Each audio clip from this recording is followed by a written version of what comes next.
Indianapolis 500 champion. Since 1911, the man who wins this race each year becomes a true hero of American sports.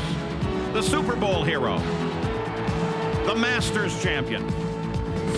The Indy 500 winner joins this elite group, for the driver who wins this event has won the biggest automobile race. He has the fastest car and has driven it better than anyone else. Victory at Indianapolis gives a driver all the stature of a World Series MVP. The winner of this race revels in the same glory as an American Olympic champion. They have all realized the supreme accomplishment in their sport.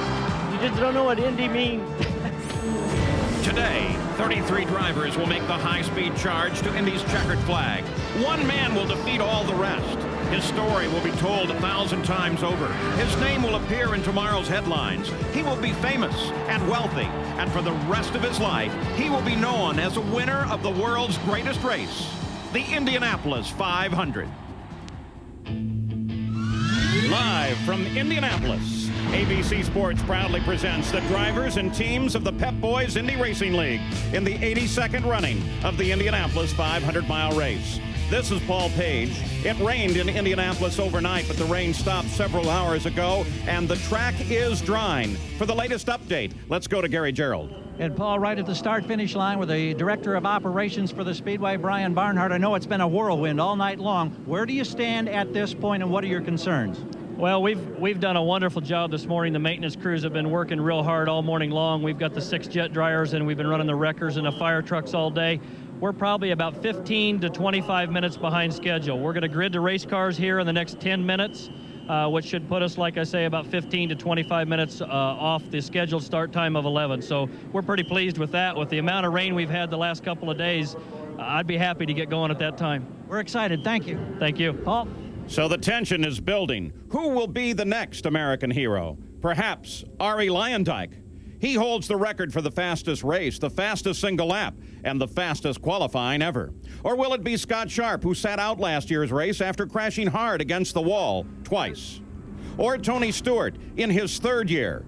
He's led his first 2 races. Can he lead and win today? Or Jack, could it be Mark Dismore? He broke his neck simply trying to qualify for the 91 Indy 500, Paul. And today, he is sequestered with a couple of his crew members as he prepares for his 3rd 500 start. Or will it be Robbie Unser, Gary Gerald? Well, this rookie's father, Bobby, his uncle Al, his cousin Al Jr. have won this great race a combined 9 times. Robbie Unser would love to make it number 10. Or could it be Raul Boesel, Jerry? Could this 10th time be the charm for the Brazilian? 3 times in his 9 previous starts, he has seen victory slip away in the waning laps. Paul? Those are just a few of the drivers in the 82nd running of the great 500-mile race. There are 33 in all. Most will spend 200 laps, 500 miles, traveling at speeds well above 200 miles an hour on a track that is only 50 feet wide. There is so much hope in the starting field, so many wonderful anecdotes. There are the 2 former champions who have tasted the sweetness of milk in Victory Lane, and they long for another taste. And there are those who have tried and tried again and fell short, and they are tired of being second. They're the ones who have traveled a rocky road at Indianapolis, battling the obstacles to get their chance. There are the little teams with 1 car and 1 engine and few sponsor dollars. There are the big operations like Team Menard's guys with all of the resources to win. And there are the 8 rookies, winners and champions elsewhere, but today will be a very steep learning curve when they run in traffic for the very first time. Now, A.J. Foyt has been all of those since he first came here as a driver in 1958. Today, as an owner, he has something he's never had before. 2 drivers on the front row. Meet A.J.'s boys. This A.J. Foyt on pole-winning car number 11 was clearly the class of the field in qualifying. With a 4-lap average of 223.5 miles per hour, it is 2.5 miles per hour faster than anything else that will start today. Its driver, 32-year-old Arizona native Billy Boat, not only drives fast, he learns quickly as well. A year ago, he unknowingly auditioned for Foyt while driving an aggressive mud-slinging midget race just down the road at 16th Street Speedway. Foyt instantly knew this young man had both the talent and the temperament to make the transition from the tight oval to the terrifying super speedways. Witness this pole at Indy as proof of A.J.'s point. Outside of row 1 sits A.J. Foyt's other car, bearing his own famous number 14. Its driver, soft-spoken Swede Kenny Breck, hopes his second start at Indy is less eventful than a year ago, when he was victimized by a chain reaction crash and eliminated from competition before even completing a single lap. We are now joined by Super Tex and his two super sophomore drivers. And Kenny Rick, I got to ask you, how much of the disappointment of last year's aborted start linger today? Any anxiety about lap number one? No, we're just going to go out there and do the best. I have a great team behind me, the AJ4 Power team, and a good crew and everything, and AJ to help, so I'm not worried. We're going to do a good job today. All right, Billy Boat, you had speed to burn in qualifying. How soon will you use it, or will you wait till later to show your hand? Well, it's going to be the last 50 laps, I think, that are really going to make the biggest difference. So you got to be there on the end, and you want to lead the last lap, not the first lap. So I think that's going to be our strategy. Try to be there at the end and try to lead that last lap. AJ, it has been a magical month for Team Foyt. I mean, you guys are obviously the odds-on favorite. Never one to mince words. What do you have today for Team Menard, Stewart and Buell, Team Treadway with Leyendijk, and the rest of the field? Well, you know, when it's always race day, you always change your strategy when the green flag goes down. But I think both these cars have something at the end of the day. If we're still running at the end of the day, they're going to have to beat us. You win the Indy 500 once, you become an American hero. You win it 4 times, you become an American legend. Here stands the legend, flanked by 2 candidates to become the next American hero. Paul? AJ is the only man to win the race in both front and rear engine cars. He was the last one to win in a front engine car back in 1964. Now, here is the starting field. It's the first time in history that 3 sophomores have occupied the front row. There's a Texas connection. 2 Foyt cars from Houston flank Greg Ray from Plano. In second row, Team Menard's boys. Since 1911, only 3 winners have come from row 4. There's some heavy hitters there today. Veterans fill out row 6, but only once has that row seen a victory. Co-winners Floyd Davis and Maury Rose in 1941. Row 8 is filled entirely with rookies. The defending champion, Arie Leyendijk, starts 28th. Twice, the race has been won from that position. 4 times, the final row has produced runner-up finishes. The last was Scott Goodyear in 1982. Our Tom Sneva also did it in 1980. No one has ever won from row 11. When we come back, you'll meet one of the strongest teams, but one yet to win at Indy. The Team Menard guys.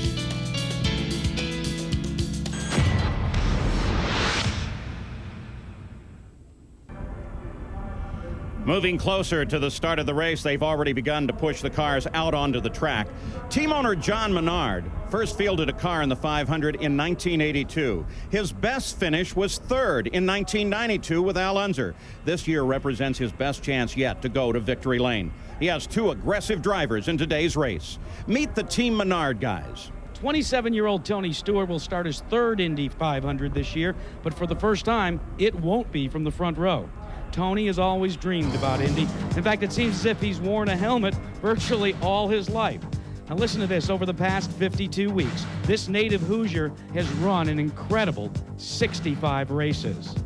Now his teammate, on the other hand, comes from Grosse Pointe, Michigan. His name, Robbie Buell, and he'll start this car next to Tony in the middle of row 2.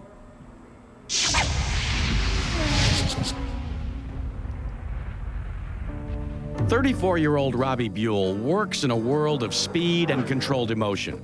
But Robbie lives in a world filled with compassion. He comes from a well-heeled Detroit family, a clan who instills a strong sense of obligation to help those whose lives have not been so fortunate.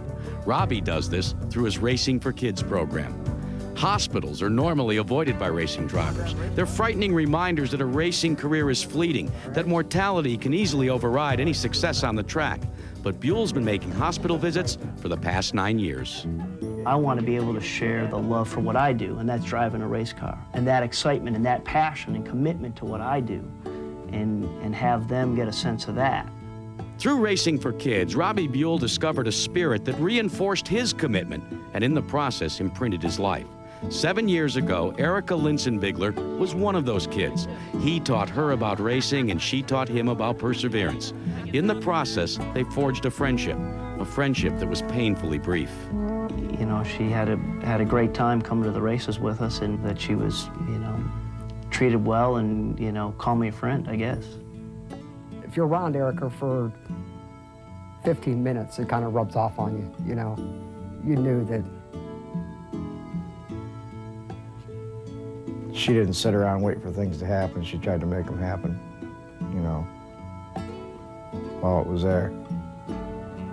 She wasn't a quitter. And Robbie's definitely not a quitter. Erica and the whole Racing for Kids program has had a really strong impact on my whole life.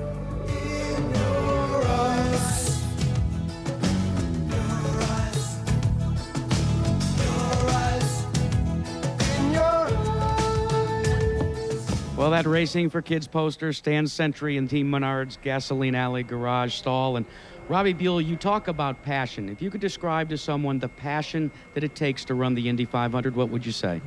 Well, it's you put everything else on life, you know, on hold. And this is where all your time and energy goes, is to be able to be here and race. Now, you've got a stout teammate right next to you in the front, in that second row, in Tony Stewart. And Tony, as a native Hoosier, you've seen the Indy 500 from the grandstands and now from the cockpit. How burning is the desire in the gut to win this 500?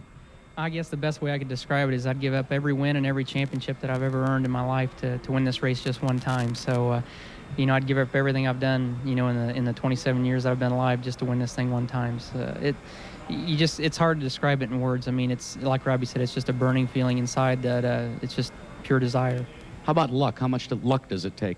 Well, I mean, I promise I'd rather be lucky than good any day, and if we win it by luck, it's still a win. It doesn't matter 10 years down the road. When they look it up in the record books, it's under the win column. So, you know, there's a lot of luck. I mean, there's a lot of variables that you know, both Robbie and I as drivers can't control, and we can't control the other drivers, and we can't control every piece that's on the race car. So, you know, you got to have some luck on your side.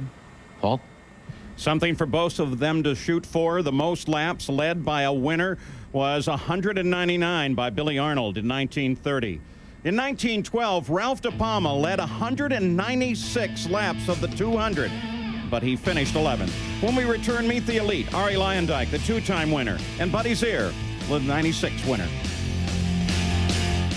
Family tradition continues at Indianapolis. That's Johnny Unser on the right and rookie Robbie Unser over on the right-hand side of the screen. So they head out, ready to go racing at Indianapolis. Now, Tom Sneva has raced here 18 different times. He won in 1983. They call him the Gas Man. First man at 200 and 210 miles an hour. This event is absolutely gigantic, Tom, with its own very special pressures. Well, unlike many big events, Paul, at Indianapolis, you must qualify each and every year. At the Masters, you win it once. After that, you never have to qualify again. At Indy, you must stand up in the seat every year just to qualify, as one of the fastest 33 to start this 500-mile race. This year, both past winners of the race have had to struggle just to qualify. The competition and closeness of the field is better than any time in the last 20 years. In fact, last year's winner is starting at the back of the field.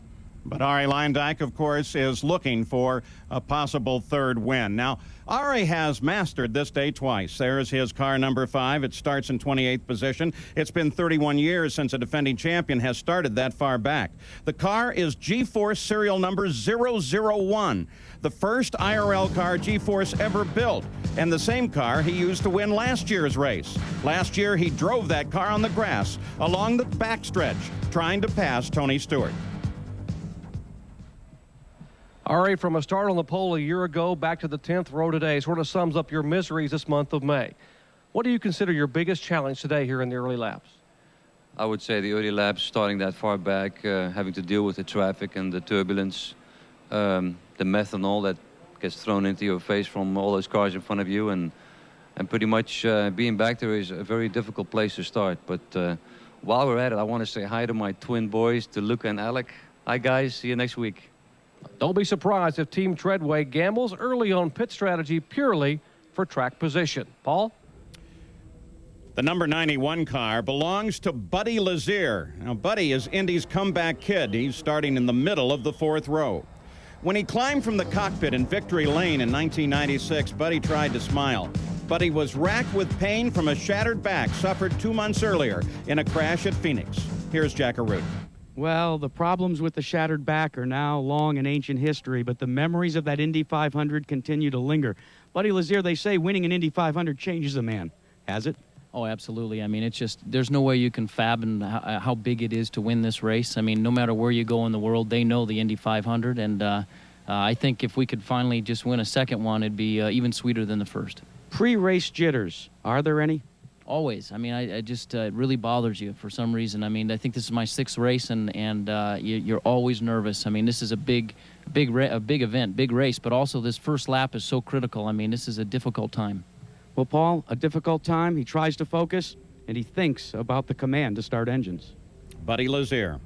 Only 6 times has a rookie won the race, but not since Graham Hill back in 1966. Once again, this year's rookies play a prominent role in the field. Here's Gary Gerald to introduce the first-year hopefuls, the rookies.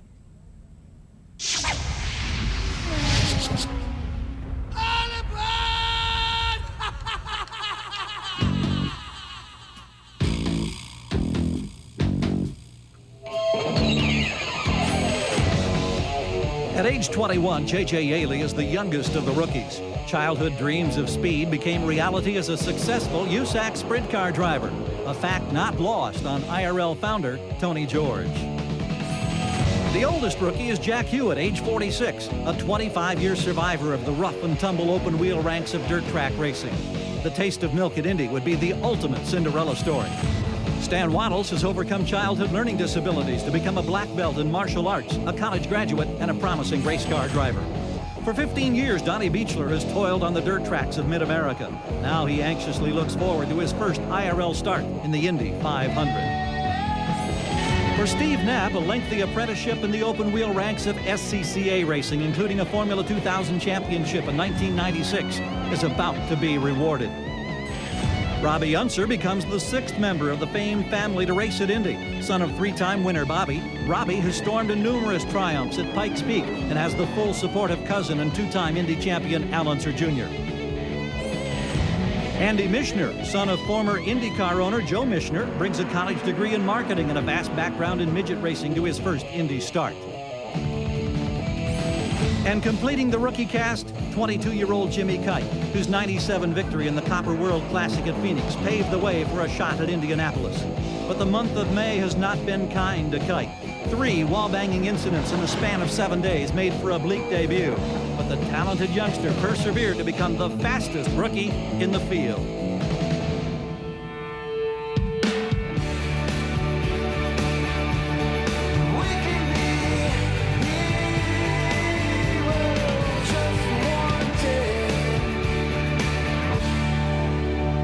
Well, hoping to become a hero at Indianapolis, Jimmy Kite, how apprehensive are you after all those incidents with the concrete? Well, you know, you can't be. I mean, you got to go out there and you got to run hard. It's what I get paid to do. You know, when things start coming our way, they're going to fall our way and we're going to start running good. So, but you know, the guys deserve a good run. I'm going to go out there and drive the same way I have every other day of my life. And as long as the brakes fall our way, we'll get a good finish. Which means it'll be exciting. Good luck. Thank you very much. Paul? See the excitement in his eyes? As you saw with Jimmy Kite, the road to Indy is never easy. But for some, it's nearly impossible. When we return, we'll talk with some of the hard luck guys at Indy. Back live at Indianapolis as well-wishers move around the cars on the main straightaway. There are several drivers in this field with an uphill battle. A.J. Foyt's not one of them, working with his team. A rocky road, if you will, to make this race. Scott Sharp's number 8 Dallara is now lined up on the 7th row on the grid. No one has ever won from there since Foyt in 1961. This was one of 2 practice crashes that kept Sharp out of last year's 500. But Scott is just off a victory at the IRL's last race at Phoenix. Still, for him, Indy is a nemesis. Scotty, since injuries forced you to miss this race last year, do you have a score to settle?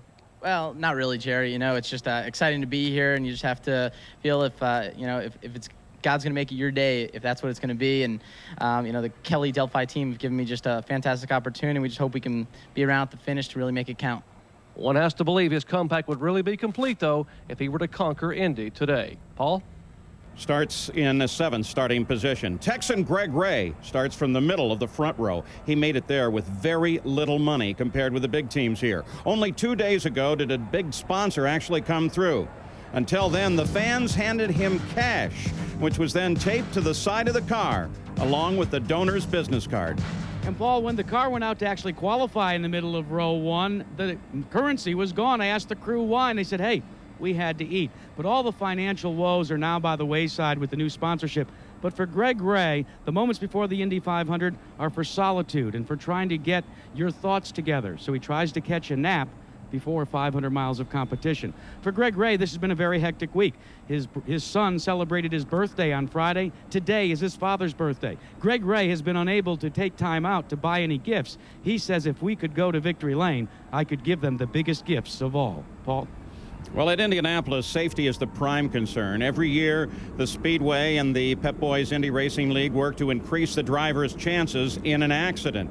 They have been very successful. This year, there is a new attenuated barrier installed inside of Turn 4 to soften the blow should a car hit the wall in that area. And you can keep up to speed on all those kind of facts from auto racing and stay in the fast lane with our ABC Sports online reporters, live, trackside at every race. Don't forget, Jack at the Track. ABC Sports Online is on AOL. The most frustrating title of all is an also-ran. The racers say second place is really the first to lose. Coming up next, you'll meet two who are tired of second. Scott Sharp leaving the garage area, Gasoline Alley, as he heads out to the pit area to think about his 500 miles ahead. On the main straightaway, they have allowed the teams to warm the engines one final time. Now, there are over 300,000 permanent seats at Indy, making it the world's largest stadium, and that easily makes this race the world's largest single-day sporting event. The largest crowd estimate, nearly 500,000 fans. Now, car number 4 is driven by Scott Goodyear. His team is brand new this year. In the past, Scott Goodyear has had the most consistent bad luck at Indy. Here's Gary Gerald.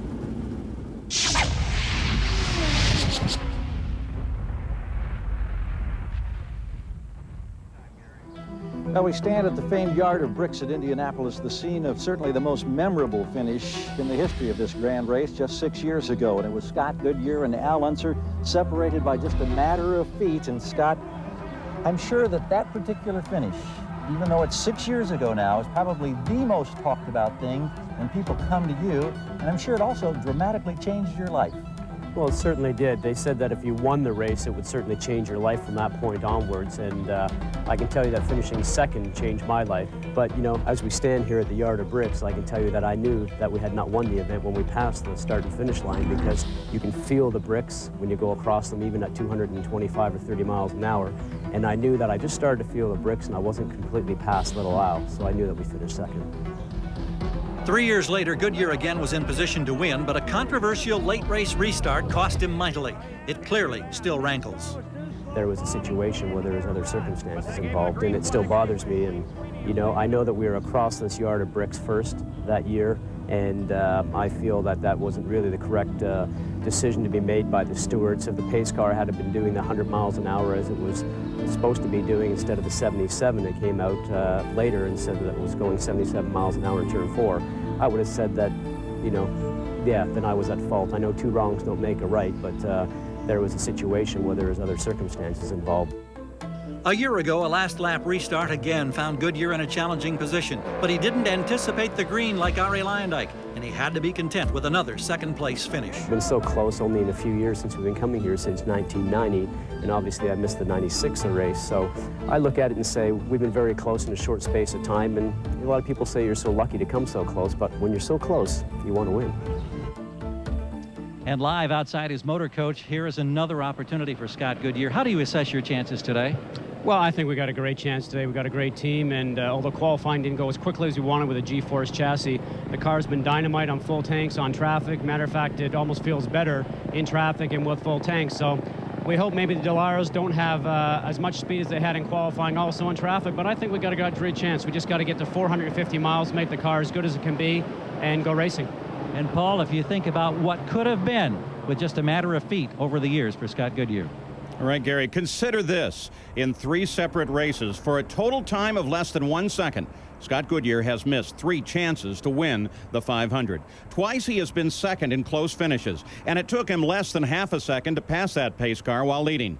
Were it not for that 1 second in time, Scott's face would appear on the Borg-Warner Trophy 3 times, and he would be nearly $3 million richer. You know, Paul, no one would blame the driver of this car if he felt that Indy owed him something. Roberto Guerrero has come close to winning, second his first year, third the next, and then fourth the following year. Back in 1987, Roberto Guerrero was leading and well within sight of his first ever Indy 500 victory when his car stalled, exiting the pits. Heartbreak for Guerrero. In 1992, his first career pole position ended in disappointment before the green flag.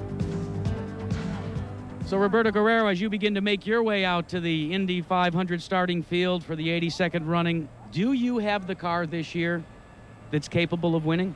I think so. I think we have the car and the team. The Pagan team has been working very hard. I think we just need a couple of breaks to go our way, get the yellows the right way, and not get in trouble. I think we have as good a shot as anyone. When you first came here, it looked easy. It's become very difficult. Absolutely. You hit it right on the spot. You know, the first 4 years, I thought, I can't believe I'm finishing second, and now I would be very happy with a good finish. Well, Paul, he and his wife Katie are making their way out to the yard of bricks, and hopefully he'll cover it 200 times. And perhaps this will be the day for Roberto Guerrero. Others begin moving out of the garage area and toward the track. There is Buddy Lazier, his wife Kara. Buddy is, of course, the 1996 winner. Pancho Carter, who sat on the pole here, walked up to say good luck. Only 3 times has this race been run on today's date, May 24th. May 24th of 81, Bobby Unser won. The same date in 87, it was Al Unser. In 92, 24th, Al Unser Jr. 2 Unsers in the field today. Although there are 3 different chassis manufacturers represented in today's field, the basic configuration for an Indy car is the same. They basically are open-wheeled, open-cockpit, single-seat machines composed of space-age carbon fiber and Kevlar. This is very, very strong, but it's also very light. These cars weigh just 1,600 pounds without the driver and the fuel, about half of what your passenger car weighs. Now, they're called ground effects machines. What does that mean? I'll show you. The air comes across the front wing, and then comes beneath the side pod, an inverted airplane wing beneath here, then across the rear wing, and that sucks the car to the ground so they can turn left at 200 miles per hour. The engine, right here, a 700 horsepower, 4-liter double overhead cam, normally aspirated V8, capable of straightaway speeds of over 230 miles per hour at 10,000 RPMs. The fuel, not gasoline, methanol, 35 gallons of methanol in a tank right here behind the driver. Now here's the critical number, cost. This car, as it sits, would run you about $425,000. That's without the extra people and parts to operate it. Now, speaking about people talking about parts, let's check in with Jack Arute, another one of our Pep Boys Indy Racing League track facts. Jerry, that 35-gallon tank is filled with 254 gallons that's right here in this onboard tank. It comes out of a hose into an aircraft quality nozzle. Now, we've got one of the nozzles here. It actually seats into the race car with the fuel man going this way. But there is also a big danger of fuel spillage. In that situation, with the fuel methanol, highly volatile, spilling onto hot parts, you have flame and fire potential. Well, there's a safety switch that the fuelers can use. As they see any fuel starting to leak out, they simply hit the kill button and it closes the valve, thereby shutting off the flow of methanol. Paul? Well, there's Mike Groff hoping that this year may bring his first Indianapolis 500 victory. He's tried 9 times. We'll return with more of our coverage of the Indianapolis 500 after this message and a word from our ABC station. Very soon that straightaway will clear and the cars will be left alone to run. The ceremonies are very formal here. For those, we join the track public address system. Ladies and gentlemen, as we prepare for the start of the 82nd running of the Indianapolis 500, the Indianapolis Motor Speedway would like to dedicate this event to the memory of Mary Fendrick Holman. As a special tribute leading up to the start, we would like to welcome Elizabeth Birch, a student at St. Mary of the Woods College in Terre Haute, Indiana, to sing our national anthem.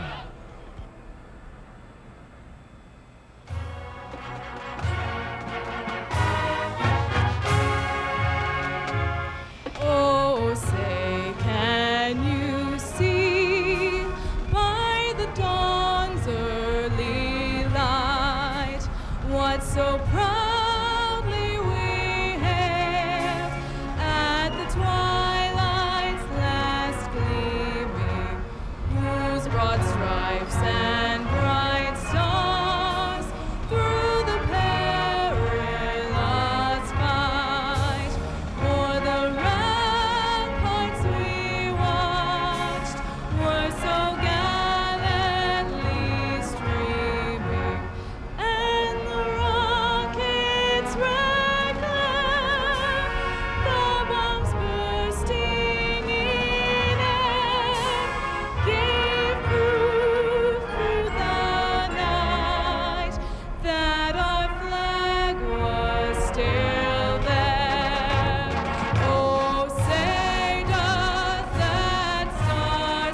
Elizabeth Birch of Terre Haute, ladies and gentlemen. Thank you very much. And, of course, the Purdue University All-American Band. Ladies and gentlemen, will you please remain standing for the invocation to be delivered this morning by the Most Reverend Daniel M. Beekline, Archbishop of Indianapolis. Lord God, we invoke your presence upon this greatest spectacle in racing, the 82nd Indianapolis 500-mile race. We come as peoples of the world, of many religious traditions, from other continents, countries, and our own home. We speak many languages, yet, O God, we are your one family. Now, with the Holman George family, we pause for a moment of silence in loving memory of Mary Fendrick Holman, so much a part of this grand tradition.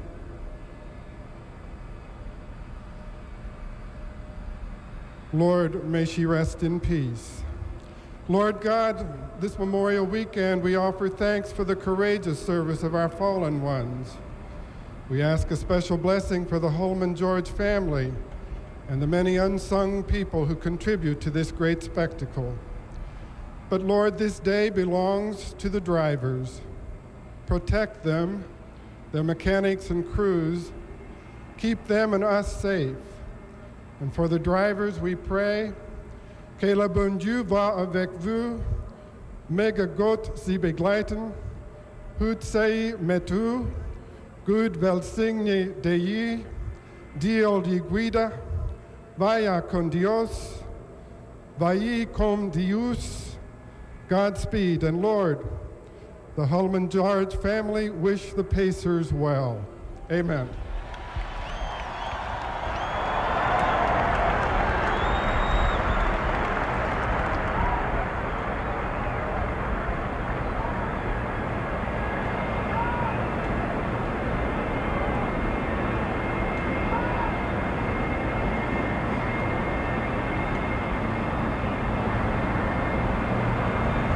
Well, ladies and gentlemen, we ask you to remain standing, please. On this Memorial Day weekend, we pause here in a moment of silence to pay homage to those individuals who have given their lives unselfishly and unafraid to make it possible for us to witness as free men and women the world's greatest sporting event.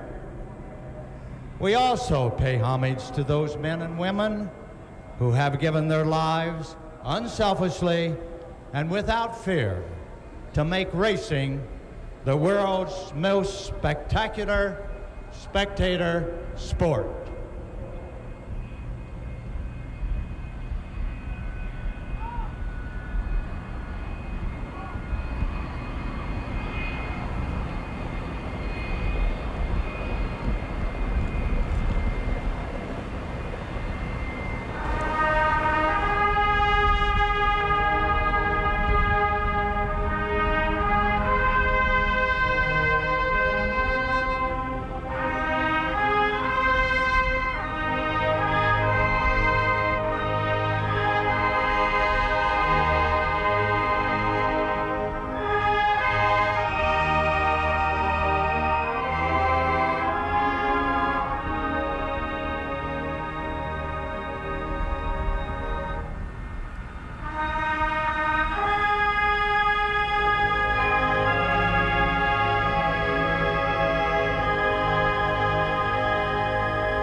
Well, very wisely at this point in the ceremonies, the Indianapolis Motor Speedway and the Pep Boys Indy Racing League have built in a hold in case of weather conditions like we have today.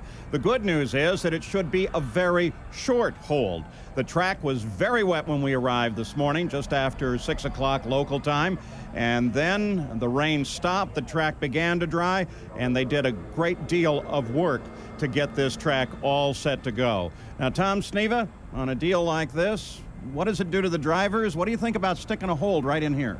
Well, here for a couple minutes, it's not going to bother them too much. If it was an hour, 2 hours, a half a day, or a day, that's another story. But 5 or 10 minutes, I think that's all we're going to get. These guys won't lose the edge that they built towards. So no psychological disadvantage? I don't think so, not on a short hold. If it was longer, then they'd have to be concerned about it. But for this amount of time, these guys are going to still be revved up. All right, so we're close to ready to go. Let's go trackside and Jack a route. Paul, they call it a tub. It's carbon fiber, but for Sam Schmidt, it will be his office at speeds in excess of 215 miles an hour for 500 miles. Earpieces for the radio. When do the butterflies become bullets, Sam? We try to be as late as possible so we don't have to think about it. I really don't think it hits you until you're out there on the pace lap. I mean, we got a great car, and we're just going to try and hang it out there for the 200 laps. And I think we got good weather prediction for the day, so we're looking pretty comfortable right now. As we look at a massive crowd of maybe 450,000 people, when you're going around during the parade laps, can you see them? Can you hear them? Do you feel them? Yeah, you do. You feel like they're with you. You feel like they're right there in the car with you, and it's really hard sometimes to concentrate on those pace laps and what you need to accomplish during those pace laps. I catch myself thinking, oh, I got to get the work done here, and then about the back stretch of that last pace lap, it settles down and you're ready to go. Gary Gerald, one of the things that all of the drivers were cautioned about during the drivers' meeting, the private one yesterday, was the need for focus and concentration, not for just 5 laps, but for 200 laps. And Jack, what better person to address that particular scenario about the need for concentration and focus? Eddie Cheever getting ready to start his 9th Indy 500. What's the emotion like? Is there apprehension for a veteran driver at this place? I think once you get past the start in the first 2 or 3 laps and everybody's settled down, it really is just a question of pacing yourself. But I'm always very apprehensive at the start. There's too many things that you don't know that can and will occur. What side of the track do you go on? Who are you around? I've been walking up and down the pit trying to understand who's by me, to understand what's the best precautions. But you can have all the game plans in the world, and I promise you something will change before you get past the first corner. Is there emotion that you have to battle as you take those parade and pace laps leading up to the green with all of the hype and the ceremonies in this vast crowd?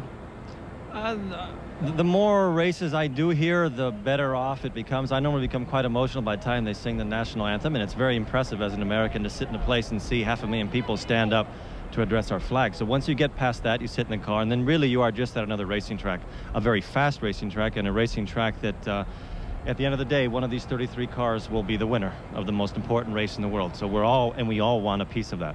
Have a great race. Thank you. Jerry? Well, one of the most impressive performances a year ago came from this man right here. Last year's Rookie of the Year, he started in the 3rd row and finished 3rd. We're talking about 37-year-old Jeff Ward. And Jeff, a year ago you came here as a rookie and were very impressive. Can you duplicate that performance today?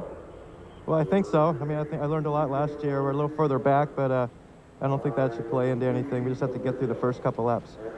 The driver said they were impressed with your ability to concentrate. Concentration, a key part of a 500-mile event. How did you learn to concentrate so well? Well, I don't know. I think the motorcycles, the track changes so much, so you have to be on your toes. But yeah, you just got to keep your concentration the whole race and just listen to the car and get it working right at the end like we did last year. How do you deal with the turbulence at the start, all the air mixing as you come out of turn 4? Well, it wasn't too bad last year, so this is the first time for me back here. But it shouldn't be any different than running up on 3 or 4 lap cars. So I think we have everything handled, and this Tabasco car should be up front. He was impressive as a rookie last year, finishing 3rd. He's a sophomore driver here, starting outside of row 9. Let's go to Jack Arute. Well, Jerry, at least 7 times during the course of 500 miles, a race car will pull onto pit road, and sometimes you'll see a crewman come out and turn one of these little levers. What he's doing is adding or taking out wing from the front of the car. And on this Reebok car driven by Davey Hamilton, adding and deleting wing can make the difference between handling and having a very bad day. Oh, it definitely does. It makes a huge difference. One turn of wing is surprising you. You can't hardly see the wing move, but it makes a big difference in the car handling, and so they're very key. Davey, a steering wheel in an Indy car nowadays is more than just a wheel. It's also an area for some buttons. Tell us about the red one and the black one. Well, I've made mine pretty simple, actually. The black button is my communication button with the team, and the red button is our speed limiter button, kind of come down pit lane, and that enables me to have the world's greatest shoe bring me to the world's greatest race with Reebok, and we're just looking forward to this day. Let's talk a little bit about the race. Does the delay affect you at all? You know, by this time we should be getting gentlemen start your engines as the command, and now we're in a temporary hold. What does it do to you emotionally? You know, I don't think it affects me too much. Last year it was a little bit tough when the whole day went away, and then the second day went away, and it was the third day. But, you know, I know we're going to race today. We're going to have a great day. It's a little behind, but I'm up for it. I'm ready for this. The compressed schedule this year, like it or hate it? Well, I think I like it. We ran so many miles that first week. I was about beat up after running that. We ran about 750 miles in practice. Our G-Force, we just had a little problem getting the Reebok G-Force glued to the racetrack. And now that it's cool temperature, that's kind of what we ordered for race day. So hopefully, hopefully it comes our way. We talk about the G-Force. That seems to have been the problem with them as compared to the more prevalent Dalaras. Cold weather, Paul Page, could actually make this a little bit better. But for Jerry Punch, I'll tell you what, the G-Force or Dallara, Firestone or Goodyear, it still rests on the shoulders of the drivers as to who goes and gets the sip of milk. Indeed, Jack, it should be quite a competition. We told you there are two Unsters in today's starting field. Rookie Robbie Unster, the son of Bobby, and this man you're looking at right here, Johnny Unster, making his third start today, the son of Jerry, who lost his life at this racetrack back in 1959. Let's move in here just for a moment while they're talking, getting Johnny strapped in. And Johnny, this May 24th, a very special day for the Unser family. Yeah, it is. It's been good to us on the 24th, and you know we're gonna try to carry on that tradition and just have a good run. What have you learned from two previous starts here? What have you learned from the previous runs here as far as the beginning of the race? Well, I mean, sorry, my radio's going off. It's you know, we just got to get the car sorted out. Let traffic get sorted out a little bit, see where we are, and then start working our way up. 500 miles is a long way, so we need to be there at the end. Johnny Unser, a teammate today, the 1996 winner, Buddy Lazier, as we check in once again with Jack Arute. Well, Jerry, you heard Tony Stewart talk about that he'd rather be lucky than good. What has he done? Well, he's taped his lucky $2 bill into the cockpit of his car. But for Tony Stewart, it's just a couple of minutes before we get the green flag. Question, will you lead or follow the second time you come by under green here? Sit back and watch and enjoy.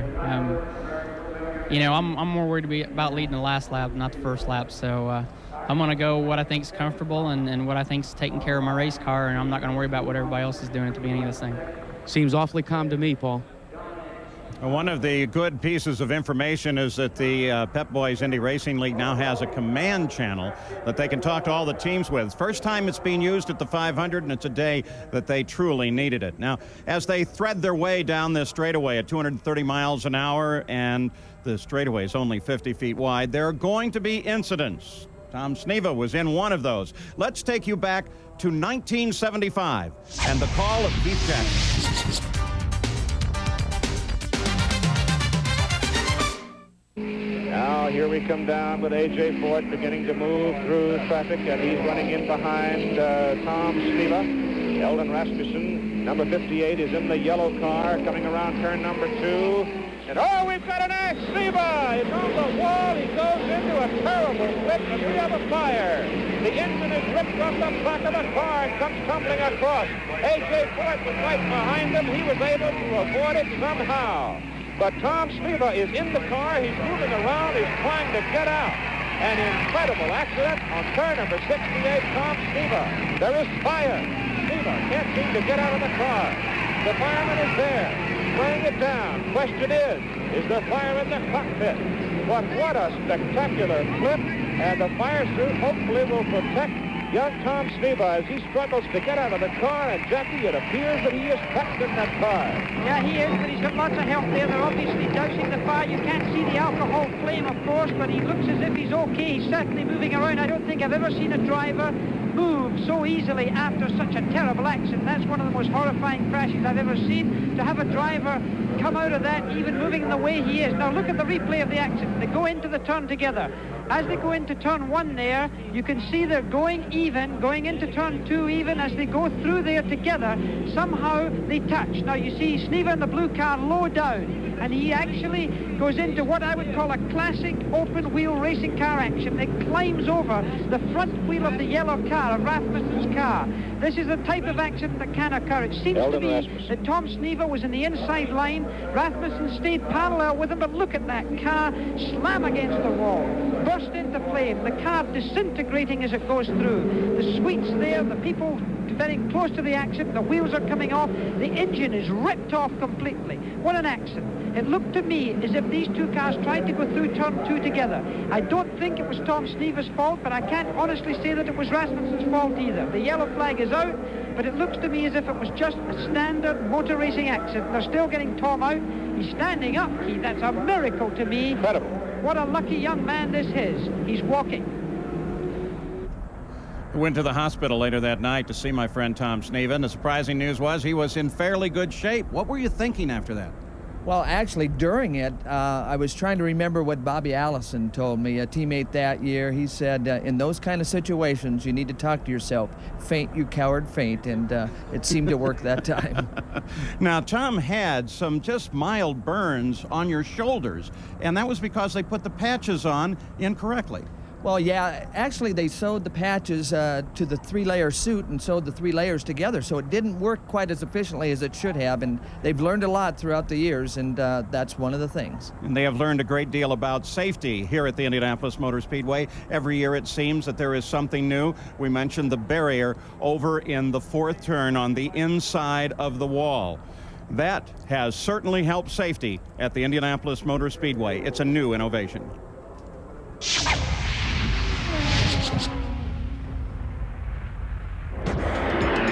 Over the years, efforts have been underway to make these Indy cars more energy absorbing. That's why it seems they explode on impact as the side pods and suspension pieces shear away, thus minimizing the force transferred to the cockpit and ultimately the driver. In 1998, this technology is being applied to the once thought to be immovable concrete walls. Walls here at Indy that for years have been extremely unforgiving. One possible solution may be this reticulated fish scale-like structure of overlapping high-density polyurethane sheets reinforced by plastic cylinders. It debuts today, anchored to an area inside turn 4 at the entrance to pit road. We think we've come up with something that is both absorbent, that it will attenuate the energy that a car is imparting on the wall, and that will also provide predictable results when the car leaves the system. Extensive low-velocity head-on collision tests revealed its ability to reduce the G-force of impacts by over 50%. When you look to attenuate more energy, you look for outside the car, and I think that's what this wall is going to do for us. It's going to give us just that additional edge that we need to protect the driver by attenuating the crash forces. If this system works as anticipated, I would look to have it line all 4 walls in the corners at the Indianapolis Motor Speedway in 1999, and potentially, if it works as well as hoped, it's something we might be able to make even portable and put on a truck and take with us on the road to other venues where the Pep Boys Indy Racing League participates. Be nice to see that all around the track, and we do hope that it contributes to safety at the Speedway. Continuing to wait, they say it will not be long, so let's go to Jack and Root. Paul, continuing to talk about safety, do you see these 2 little clear lights there? Well, when a caution comes on, those lights turn yellow and signal the driver that the caution is on the speedway. When they go out, even though the caution may still be displayed on the track, it's a signal, and just a signal to the driver, that the pit road will be open. The dashboard, it tells drivers like Billy Boat everything they need to know about the performance of their Conseco car. Also, on the driver's helmet, a series of plastic tearaways. Why? Well, you're in an open cockpit car, and at 220 miles an hour, it can get a little dirty out there. But Billy Boat, you come from a dirt track background, and you're kind of used to the tearaways, you're kind of used to the dirt and the grime. Are you used to the speeds? Yeah, I think so. You know, after running 500 miles here last year, it gave me a lot of experience. You know, I think we'll be able to take the Conseco car home all day today. A lot of people have watched the performance not only of A.J. Foyt's team, but the relationship that has developed between you and A.J. Yeah, you know, we come from similar backgrounds. We can talk about similar things. We talk the same language, so that's really helped as far as getting the car set up and really just becoming friends. What did Big Tex tell you about this race, specifically about the start and starting where you are on the pin? You know, he just said bring it down smooth and, you know, just try to get through the first corner. It's a long day. We got to be there at the end. You know, last year when you made the start in the Indy 500, there was a lot of delays. We went actually literally 3 days before we got the race going. Now that you're taking a look at this delay, does it affect you at all? You've just sat here in the car and kind of dialed yourself out from things. You know, I'm just trying to stay focused. And, you know, rain delays are, I think, whenever you run a dirt track on a Saturday night, you get used to rain delays. That's part of it. So, you know, you just got to be ready to jump in and go. Well, Jerry, he will bring the field down for the 82nd running of the Indy 500. And Jack, the final guy in the final row outside of row 11 will be 41-year-old Billy Rowe. How appropriate, the last row for Billy Rowe. And he's not tight at all. He's been laughing and joking, talking to some of the crew members here, making his second start. And Billy, I got to ask you here, this race, a lot of responsibility, you being the last guy in the last row. Anything that's going to happen is going to happen in front of you when they start. Oh, that's for sure. It's a good thing being back here. I was supposed to start up next to Ari according to the speeds, but we're going to put the Napa Auto Parts car. We're starting here 33rd. We're just going to hang back for a couple laps and see what happens. And I'm just looking forward to see what kind of a race car we had so we can just start moving our way through the field. All those years as a mechanic, you spent years with Emerson Fittipaldi and a number of different drivers here as a mechanic working on these cars. Does that help you driving the race car? Oh, definitely, because I understand, you know, how the shock works, how wing works, and how the tunnels work, and it just makes it real easy to communicate with the guys, and you know, I know exactly what they're talking about when they want to make a change here and there, and it's really been a benefit. I'm told you're supposed to be real tense and have your heart pounding and throbbing right now. You're laughing and joking, having a good time. You really enjoy being a part of this festival. I sure do. Yeah, it's amazing. We're starting 33rd. It's my 33rd Indy 500 with car number 33, so I'm looking forward to a good race, you know, with the ProLink special, and I just want to thank everybody for, you know, helping us get here, and Team Manatech for giving me all the wonderful stuff to make me feel good about it. And I'm just looking forward to a good race. Billy, good luck to you. Thank you. Billy Rowe starting 33rd. Let's check in with Gary Gerald. Jerry, we're up here at the very head of the grid, and the excitement continues to build, and you're looking at the magnificent Chevrolet Corvette pace car. And why am I excited? Because I'm going to get to ride in one of these 5 cars up here at the head of the field on the parade lap. And what better chauffeur to have than astronaut David Wolf, who's from Indianapolis, born, raised here. You've been around 500s for, what, 30 years That's right, now? Gary. This will be 30 in a row, and I can't wait. It's the greatest spectacle in racing. Tell me what we can expect now on our lap here, parading around this magnificent speed palace. That's right. We're going to lead 33 of the finest cars in the world, the greatest machines rivaling the space shuttle, around their parade lap, and then they'll do another couple laps with the real pace car that'll come out in the case that's necessary during the race. And the race will be on. That first lap is something else. What is this like in comparison to when you're sitting on the launch pad getting ready for the ride of your life? We know a lot of people have done a lot of work preparing for this race, the 500 Speedway people, the car owners and drivers, and that's just how it is for a space shuttle launch. It's a great team. You feel that team energy building, and it's the greatest moment there can be. Paul, we're excited down here because we're getting close to being able to blast off ourselves. I'll bet you are, and I am envious. Crowds in its seat, many of the drivers are already in the cars, anticipating the finish of this race, of course. In the first Indy 500, the race drivers argued that Ray Haroon should not be allowed to race without a riding mechanic to look behind. Well, Ray then installed the first rear-view mirror, and he won. Close and unusual finishes are no strangers at Indy.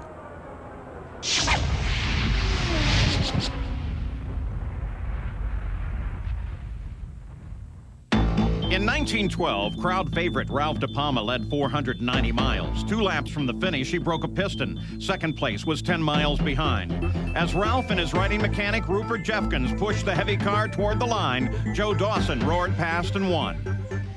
In the 31st 500, the team of rookie Bill Holland and veteran Maury Rose was formidable. Toward the end, Holland was leading. The pit gave an easy signal to both cars. Holland slowed down, Rose did not. Holland thought Rose was a lap behind. Then Rose drove past. Holland waved, thinking he was still the leader. Rose won by 32 seconds. In 61, A.J. Foyt and Eddie Sachs battled for the lead. With 3 laps to go and a 5-second lead, Eddie saw the warning stripe on his tires. He screamed for the pits. The crew was in tears as they changed right-side tires. Foyt took the lead as Eddie came back onto the racetrack. Eddie's tires would have easily gone the distance. Foyt won, and Sachs, one of the most liked drivers ever, would never see victory lane. In 67, Parnelli Jones was the class of the field in his radical turbine-powered car.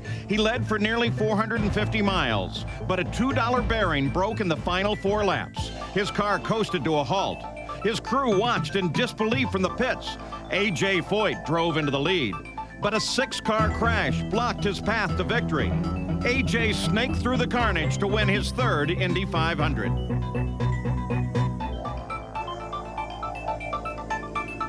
In the 65th running of the race, Bobby Unser pitted under a late yellow flag to take on enough fuel to finish the run. Mario Andretti followed suit. When Unser returned to the track, he passed a number of lap cars, as did Andretti. Unser drove away from Andretti and in the final laps flashed under the checkered flag first. But when the official results came out the next morning, Andretti was declared the winner. Sanctioning USAC had penalized Unser for violating the blend rule. The issue went to appeal. 138 days later, Unser was reinstated as the winner. In 95, Scott Goodyear was the leader under yellow with 11 laps remaining. In his haste to reclaim his first 500-mile win, he dashed past the pace car in turn 4. Goodyear took the green flag restart with a commanding lead, but a lap later, he was given the black flag. Sophomore Jacques Villeneuve inherited the lead and was declared the winner of the 500. In the 97 race, Tony Stewart brushed the wall coming off of turn 4, bringing out the final caution of the day. As the field lumbered down the front stretch, starter Brian Howard waved the green and white flags, signaling the final lap. Arie Luyendyk responded. But the yellow lights around the track remained on. Arie drove on to win ahead of Scott Goodyear and earned his 2nd trip to Victory Circle.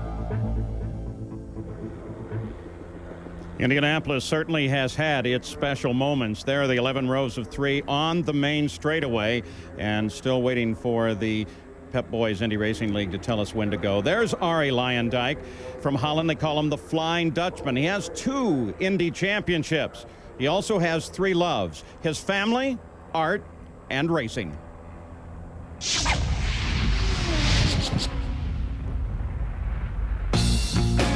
They say Indy changes a man forever.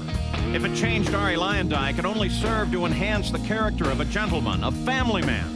On the track, the Flying Dutchman gives no quarter. He is as tough and as fast as they come. He is a great champion. Arie won the fastest 500 ever, turned the single fastest lap, and won 2 editions of the great race. At home, the roar of the racing engine is replaced by the subtle works of Irte or Salvador Dali. In many ways, the great artists are his champions. There's so much depth into the art because it's what you see is not what you get. You look at it over the years or over the weeks, months, and you see more and more come out of the painting because there's so much hidden in his scenes. He loves the racing so much. Part of his home is devoted to a racing museum. Arie's racing background began with his father, also a driver. His training came in the traditional European style, so coming to Indy cars and ovals presented quite a change. But Arie soon discovered what we all now know. He was a natural. To get paid to do something that you really like is always great. But every athlete has to see when it's time to quit. And I don't know, for me, probably 1-2 more years. Well, the 44-year-old Flying Dutchman's pre-race routine is pretty normal every single week. He has an adjustment in his garage and then takes a very casual stroll out to the grid while munching on some fresh fruit. A moment ago, he climbed in the car, finishing off a cup of cantaloupe, and now sits alone with his thoughts, somewhat meditating, thinking about what could be and what has happened. And Arie, all the experience in the world, this time right now, sitting in the car, what are your thoughts? Well, I'm taking a little bit of a nap, actually, because who knows how long it will take. And really, just have to go with the flow and see what happens in turn one. I can't attack, I can't lay back, I just have to see what happens. Talking to Skip Fall and Tim Ordrup, they said they may have to gamble somewhat on pit strategy to get you some track position. That means you may have to stay out on some worn tires. Does that concern you at all? No, the Firestones work really good, and they last longer than a regular stint, so I think we'll be in pretty good shape there. You have to be a little bit lucky with the yellows. All right, Arie Luyendyk starting inside of row 10. He hasn't been a Flying Dutchman much of the month, but on Carburation Day, this car came back to speed. For all you Luyendyk fans, don't bet against him today. Let's go to Jack Arute. Well, Jerry, in 1958, the man that's talking to the Goodyear tire engineer, A.J. Foyt, made his first appearance at the famed Brickyard. He raced in that race and said to many after that race, with several fatalities, that he had to talk himself to come back. But now as you celebrate your 40th anniversary, AJ, you're as much a part of the place that made you, Indy, as it is part of you. Well, that's quite true. Indy's what made A.J. Foyt, and Hubman's been so good, and the Georges to me through the years that it's just one of my homes, and I love it. To me, it's the most prestigious race in the world, and this is what made my name, and Mario Andretti, Roger Penske, many names are made right here, and people wouldn't even heard of us if it wouldn't have been for Indianapolis Motor Speedway. And hey, let's correct something. All the papers all month have been saying A.J. Foyt, first pole position as a car owner. That ain't true. No, that's not quite true, because I was always a car owner, but that's okay. Car owner, your dad was the chief mechanic. How much has it changed, AJ? Is it as much fun as it was? Well, when you got two young boys like Billy Boat and Kenny Brack, yeah, it's a lot of fun. You get to work with young guys. Last year, you know, we thought we'd have a good year, and then we had a lot of problems. But I don't know, Indianapolis is a stubborn old racetrack, and I don't think you'll ever figure it out. I don't know one man that ever figured it out. It's just like, who would have thought that Roger Penske, with two Indy winners, would ever come back here and not qualify? They could have broke me in Vegas. And so it goes to show you never figure this place out. Let's talk about the odds of the Power team and the Conseco team. On the front row, what did you tell your two young Chargers? I just told both of them that it's 500 miles, 200 laps, and we don't win this race except the last 100 miles. So we're going to just take off, and if we can lead, fine. If we can't, we're just going to set our own pace and go by our own race strategy. Jerry, when AJ talks, you darn well better listen. Indeed, I believe that, Jack. Now, over the years, Raul Boesel has had his tough breaks here at Indianapolis Motor Speedway, and he may have problems today before the race even starts. A moment ago, they had this cover right here off, the shock panel on the front of the tub. Let me go over here and ask Dennis McCormick. Dennis, you guys have a problem?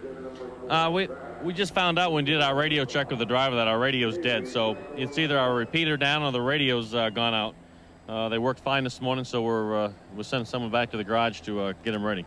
So you hope it's the repeater so you can get it fixed. Otherwise, you're going to use a signboard most of the day. We're back to the old way of the signboards, and hopefully we can communicate well with them. Well, it is a place filled with tradition. We might see some markers and some chalkboards out on pit road trying to communicate with Raul Boesel. Paul? Just like the old days, and that system worked pretty well. There's Buddy Lazier. He starts in the center of the fourth row. He won here in 1996. Let's take you back to that victory and our call. And of course, you heard Buddy Lazier earlier saying he would love to taste the milk in victory lane one more time. Well, there is the starting field. They are set and ready. They've cleared the straightaway of all the visitors. Who will drive that pace car? Well, it was a question up in the air for a while, Jack Arute. Well, his name is Rufus, and I'll tell you what, he goes by a much easier name to remember. Simply Parnelli Jones, one of the best race car drivers. He's strapped in as the drivers are getting strapped in their cars. Parnelli, what's the pace going to be? Well, actually, we take off running about 55, 65 miles an hour, pick it up a little bit on the second lap to about 75, and then on the third lap, we pick it up to 95, so around there, and around 95, 100 miles an hour, and probably accelerate a little more coming into the pits. Now, when you get behind the wheel of the pace car, how much of it is different than when you were behind the wheel of Agajanian's Roadsters? Well, I'm sitting a little higher, and it's a lot more comfortable. Well, Paul, they're getting ready, and as you can see, they've got to wear the safety harnesses as well. We're just moments away from the greatest command in all of motorsports.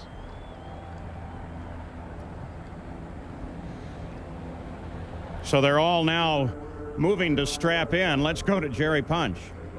The oldest rookie in this starting field is 46-year-old Jack Hewitt, a young man who is no stranger to anyone who is a short track fan. He is basically a legend in the Silver Crown midget and sprint car ranks, and Jack Hewitt, you said you waited 25 years to get here. What does it feel like to be able to finally start the Indy 500? Don Hewitt and Jack Hewitt are getting to start the race. It's the first two-seater we've had here in a long time, and it feels great. It was his father's dream to be here. When he qualified, he called his mother at home, and they stood and both cried, she at home and he here at Indianapolis. What have the veterans told you about the start, Jack? What have they told you need to do? I just need to hold my line. They'll work their way around us, and don't try to win it on the first lap. It's got a 200-lap race. They say you can't win it on the first lap, but you can lose it. He said he never thought he would have a chance to get to this racetrack. He said he's driving today for all the drivers he raced with over the years who never got an opportunity to come here. Proof, he says, that Tony George's philosophy is working. Matter of fact, just making this race is the pinnacle accomplishment for many racing drivers. Well, last month, Mary Holman passed away. She was 93 years old. In her long life, along with her husband Tony, Mary helped guide the Speedway. Mary played golf and shot skeet. She loved sports, but when her husband bought the Speedway in 1945, Mary had her doubts.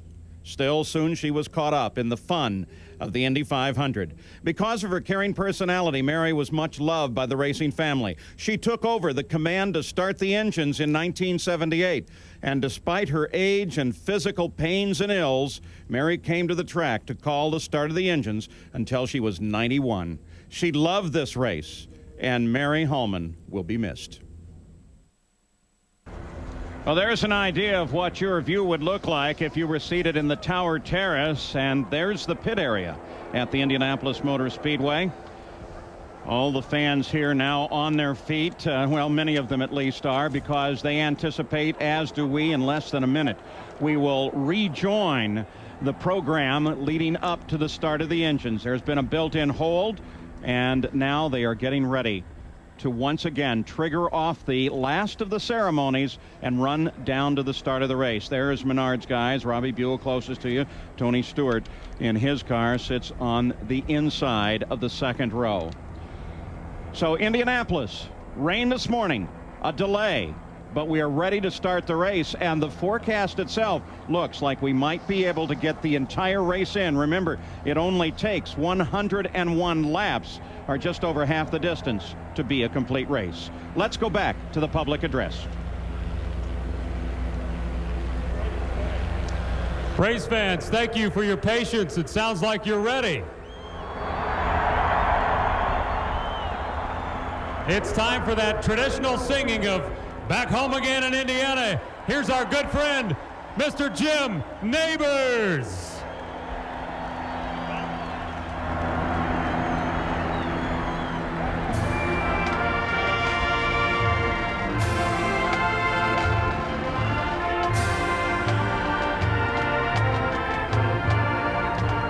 Back home again in Indiana, and it seems that I can see the gleaming candlelight still burning bright through the sycamores for me.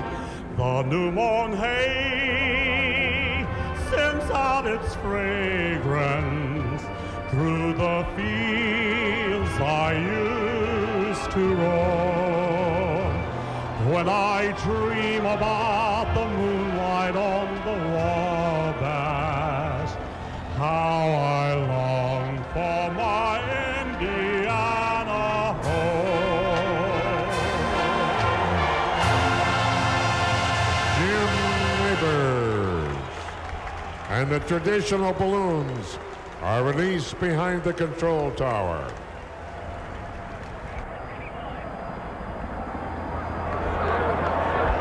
Yes, all is ready. We've reached that time, certainly an emotional time for all of us. And here to give those famous words to start the 82nd running of this event is the chairman of the board of the Indianapolis Motor Speedway, Mrs. Mary Holman George. Gentlemen, start your engines. There's the command from Mary Holman George.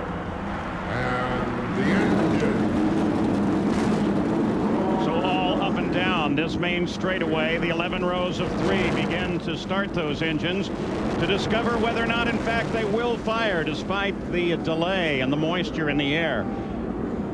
The Indy Racing League did allow them to warm the engines just about 40 minutes ago. Jerry Punch?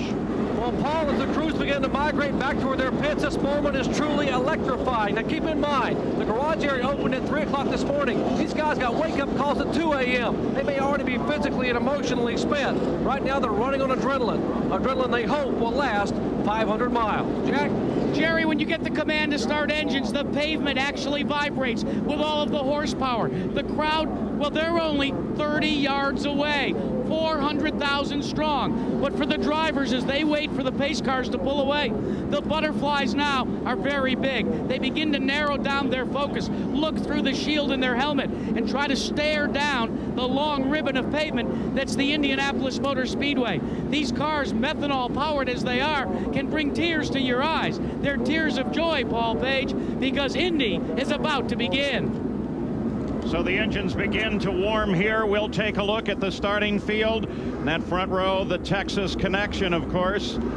A.J. Foyt's Houston-based team and Greg Ray of Plano, Texas. In the second row, Tony Stewart, his first Indy 500 that he hasn't been on the front row. In row number 3, Scott Sharp with a new and untested engine as the field now is ready to pull away. In row 4, Scott Goodyear, twice a runner-up, and Buddy Lazier, the 96 winner. The 5th row, there's J.J. Yaley. He's the youngest driver in the field at age 21. The 6th row, veterans from Indiana, Arizona, and Colorado. Row 7, well, there's the 6th member of the Unser family to qualify for the Indy 500. 8th row, there are 3 rookies. Row 9 is the fastest rookie in the field. In the center there, Jimmy Kite and Jeff Ward, who finished 3rd in last year's 500 and won Rookie of the Year honors. In the 10th row, the defending champion, Arie Luyendyk. And the 11th and final row at the Indianapolis Motor Speedway. The field has already begun to move. The fans, they are now very definitely on their feet. There is the alignment of the 11 rows of 3. The safety crews come to the edge of the track and give a final thumbs up and wish these drivers Godspeed and wave them on their way. All nice and tight as the field does begin to pull away. And of course, Parnelli Jones in the driver of the pace car, but this is a little bit further ahead. Gary Gerald, you can see his antenna sticking up there. He's sitting on the passenger side. What has to be the thrill of a lifetime. Paul, I've been coming to this place for well over 25 years, and trust me, I've had great thrills here at Indianapolis, but nothing compares to this feeling at this moment. Astronaut David Wolf is my wheelman. We're onto the back straightaway in the Corvette. The speed is only 40 miles an hour. We'll soon be up to about 60, and then very shortly, the field will be up to over 200 miles per hour. I wish every motorsports fan could experience this moment. It's just impossible to comprehend. Hundreds of thousands of race fans. It's magic, Paul. It's absolute magic. I'm loving it. I don't want it to end. Gary Gerald sounds terrific. Give the crowd a wave as they now move down the backstretch. There are 3 laps scheduled before the green flag. Jack Arute? Well, let's tell you about some of the pit rules. As you come down pit road, you're limited to 100 miles an hour. You saw Davey Hamilton show us the little button he uses to ensure. But then when you see your pit, you pull in. You see the marks here? Well, that's to delineate exactly where you have to stop. Once you've come to a rest, the crew comes over. Only 6 guys allowed over the wall. Change 4 tires, add fuel. A vent man also has to jack the car up. Then you're back out and underway. At the end of pit road, you can pick up speed and try and blend back in. Jerry? When these cars have full fuel cells like they do right now, Jack, they're carrying 245 pounds of methanol on board. All that weight makes the car push entering the corner. The crews can simply adjust the front wing and get the car to stop pushing by turning these. However, as the fuel burns off, the car will get a little bit loose. Too much of an adjustment could be a recipe for disaster. The key word today, balance. Balance will win you the Indy 500. Paul? So the field continues to circulate on the first of the 3 laps. 2 parade laps and then the pace lap itself. And for the pace lap, they will be pulling off those safety cars and leave the lone pace car. Mark Page, who's the senior VP of store operations for Pep Boys, a white jacket just behind Brian Howard, the starter, he'll give the green flag. that sends this field on their way. Boy, what a great thrill that must be as well. Well, the weather here has not been the most pleasant. There is the weather at the moment. Forecast is the key line. Forecast is for cloudy. The stories that we are going to follow as we watch this 82nd running of the Indianapolis 500-mile race. AJ boys, Team Menards guys, the former champions Landike and Lazier, those with the rocky road, Sharp, Greg Ray, Eddie Cheever, and those who would never like to see second place again, Scott Goodyear and Roberto Guerrero. In the cockpits, the drivers, final preparations, final communications. Well, Paul, it's hard to express the electricity in the air at the start of this race. For the fans as well as the drivers, I'll guarantee you that the hair on the back of their necks is standing on end. The adrenaline, Paul, is flowing through these drivers faster than their qualifying speeds. And, Paul, danger persists because many times the drivers don't realize the pulse strength of that adrenaline flow. So as the field comes to the completion of the lap and we begin to look now toward the start of the race itself, there they are on the backstretch at the midway point, and this is the second of the 2 parade laps. Now, we're going to let you enjoy this start in the same way that the crowd does here. Nothing to be said on that final lap. It's all been done. It lies with the drivers now. So we're just going to back out of the commentary, and we will wait for the green flag as the entire field starts on that pace lap. 11 rows of 33 drivers. So much is on the line for each and every one of them today. Safety, of course, always a concern. Pace car brings the field off of the 4th and final turn. Billy Boat is the pole sitter. Now we wait for the beginning of the pace lap at Indianapolis.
So immediately the yellow comes back on at Indianapolis, and that, Tom Sneve, is what everybody fears. Well, it really is. There's a lot of emotion at the start of this race, and fortunately he did not hit anything, but it looks like the motor might be dead.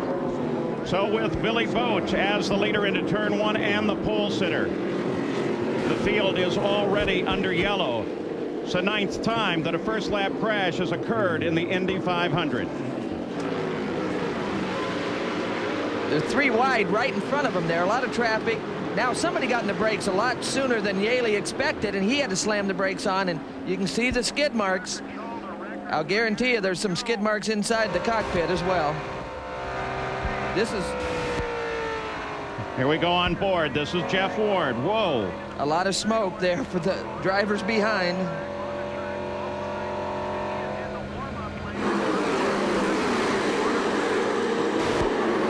One other view. Oh, Yaley. Right over the top of the camera lens.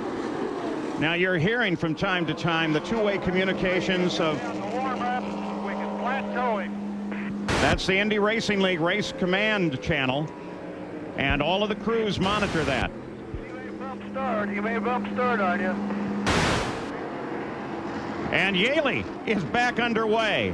Remarkable. J.J. Yaley spins the first lap, first turn at Indy, saves the car, and gets it started.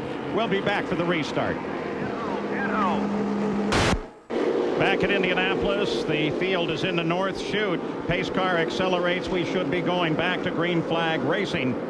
After the incident with J.J. Yaley, several cars came into the pits. Eddie Cheever did, so did Jack Hewitt and Raul Boisel, as well as J.J. Yaley. Here we go. We're racing again. That's Greg Ray, the black car, in second place. Here is Tony Stewart on the charge. He moves into third. His teammate Robbie Buell right with him. Well, they got a good restart there. Surprised a couple people.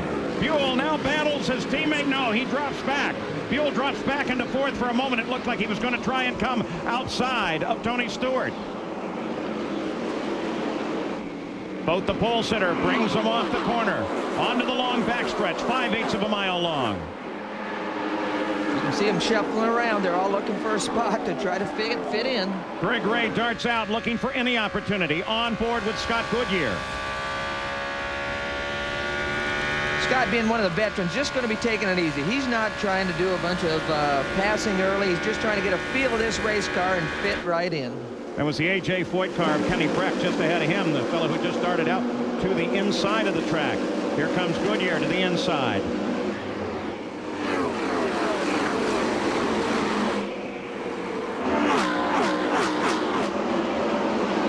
We mentioned several cars into the pits, Boisel, Yaley, and Cheever. Let's go to Jerry Punch. Well, Paul, the miseries continue for Brazilian Royal Boisel. He had a fuel pressure problem on the pace lap. He was actually sitting on pit road when the cars come by to take the green flag. They changed the fuel pressure regulator valve, but the car went back out and began sputtering and missing again. He is back on pit road and sits here with the engine cowl off. Let's go to Gary Gerald. And a report on J.J. Yaley. Jeff Sinden on the radio with him said the rookie just got pinched, went down, and with the spin, as you can see, did not hit the wall. But unfortunately, he got trapped behind the pace car, lost the lap, came in. The crew really wasn't ready. They scrambled to change tires and to top off fuel. Fortunately, under the yellow, they didn't lose any more ground then, Paul. This is the battle for fifth. The fluorescent-colored car is that of Davey Hamilton, with Scott Goodyear right behind him in that yellow Pennzoil machine. Well, one person that's missing from that front row is Kenny Breck. He dropped back all the way to about 12th, but he's coming back through the ranks. Breck now runs up in 8th position behind Sam Schmidt. Front of the field remains the same. There's Boat, followed by Greg Ray. Stewart right on the heels of Greg Ray. And Hamilton still with a charging Scott Goodyear. Well, Hamilton in the orange car and Goodyear in the yellow car, both G-forces, Paul, and they're working on each other right now. And of course, the three cars in the field, the G-force, the Dallara, and the Riley Scott. The real question is between Dallara and the G-force. What about Kenny Breck, Jack? He dropped back. Well, Paul, don't forget, this is the first time he's actually started an Indy 500, although he was in the field last year and crashed during the pace lap. Coming up through the gearbox, Kenny Breck missed a gear, and that's how far back he dropped. They say now he's working his way back to the front. Looking at the front three. Boat, Ray, Stewart. Battle continues between Hamilton and Goodyear. On board with Stewart, the third-place car. Well, Tony's just feeling his way along here. He's real happy with this car after carburation day and using his head early.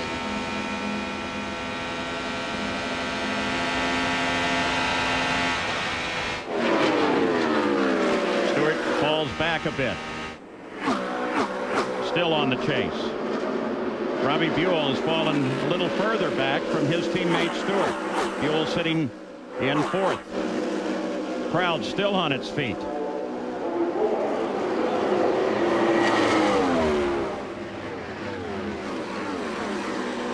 Pole sitter Billy Boat, the Conseco car, thunders into the first turn across the south chute.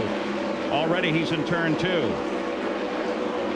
The weather conditions today, Paul, were quite a bit different than they were in carburation day and qualifying day, so some of these guys might have been surprised. I mean, the air's got the mentality of a sumo wrestler right now. It's pretty heavy. Lap 9 is complete. And Billy Boat continues to lead this field. Greg Ray, you see him, is 0.3 of a second back. Paul, you're talking about the air. I talked to several of the engineers. They said the density of the air will produce less horsepower. Therefore, some of the downforce that you put in these cars, you actually can dial out. You'll have to watch for that during the first pit stop. But the dense air means less horsepower, so it means it's going to be a little tougher to make speed. Tony Stewart and Robbie Buell have already compensated for that by going into 5th gear, and that is their passing gear rather than 6th gear, the overdrive. And so we're expecting to see other aerodynamic changes when they come in for the first stop in the pits area. And right now, Raul Boisel, you heard his travail. He's been in trouble since before the start of this race. He's climbed out of the car, his helmet off, and Dennis McCormick's driver is with Jerry Punch. Raul, tough break here. Your day had trouble before you ever rolled off. We noticed you began with a radio problem. At the start, I thought we had a problem with probably the fuel pump or something. So this one of the shortest days I have in racing, probably. The car just sputtering, would not run at all, or did he shut off?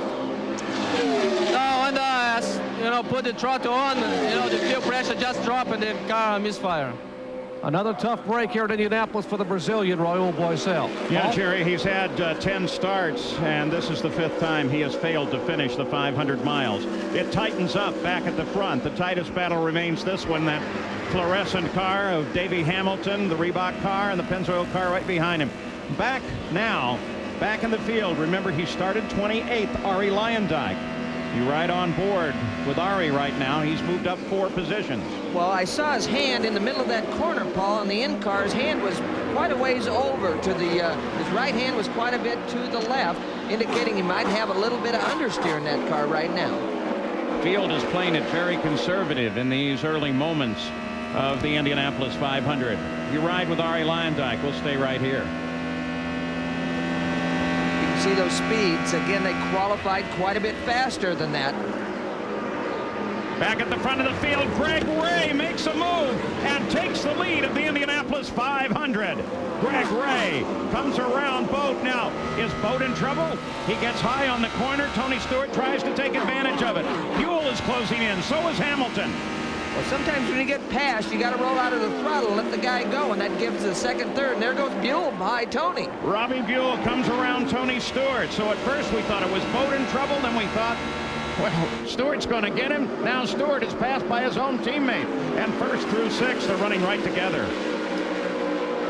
Again, Tony, it's a 500-mile race. Tony obviously was expecting probably to go a little bit farther forward quicker, but Robbie Buell took advantage of a situation and put the number on his teammate.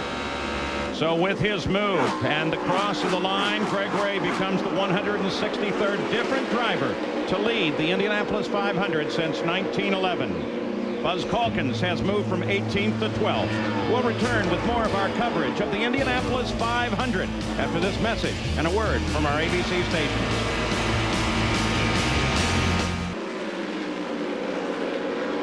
Back at Indianapolis, they stuttered on the start, and Billy Boat surged into the lead. Look Kenny there. There is Kenny Brick making a move on Robbie Buell, and you will note that Billy Boat is just ahead of him. So the two teammates battle. While we were away, Tony Stewart was able to get around Boat and into second place behind Greg Ray. Now look at this fight, all lined up for second. Well, Billy's having some kind of handling problem. He's not as quick as these guys, but he's got them all jacked up behind him. There goes Breck by on the inside, entering 3. A.J. Foyt keeping track of his team. They run right together. But obviously something wrong with Billy Boat. And Paul, what's wrong with Billy Boat is the weight jacker inside the car. He's adjusted it, Tom Steva, as far as it can go. They do not like the balance in the car. So what they've begun to do is take a look at all the tires that they've got lined up here behind pit road, try and choose a set that'll give them a little bit better balance. They've been moving those sets back and forth up along the wall here, trying to decide which ones will go on during the first stop. Paul? Scott Goodyear took a look at Robbie Buell for a moment there on the main stretch, but he couldn't get it done. He's going to take a look again, see if he can get past Robbie Buell.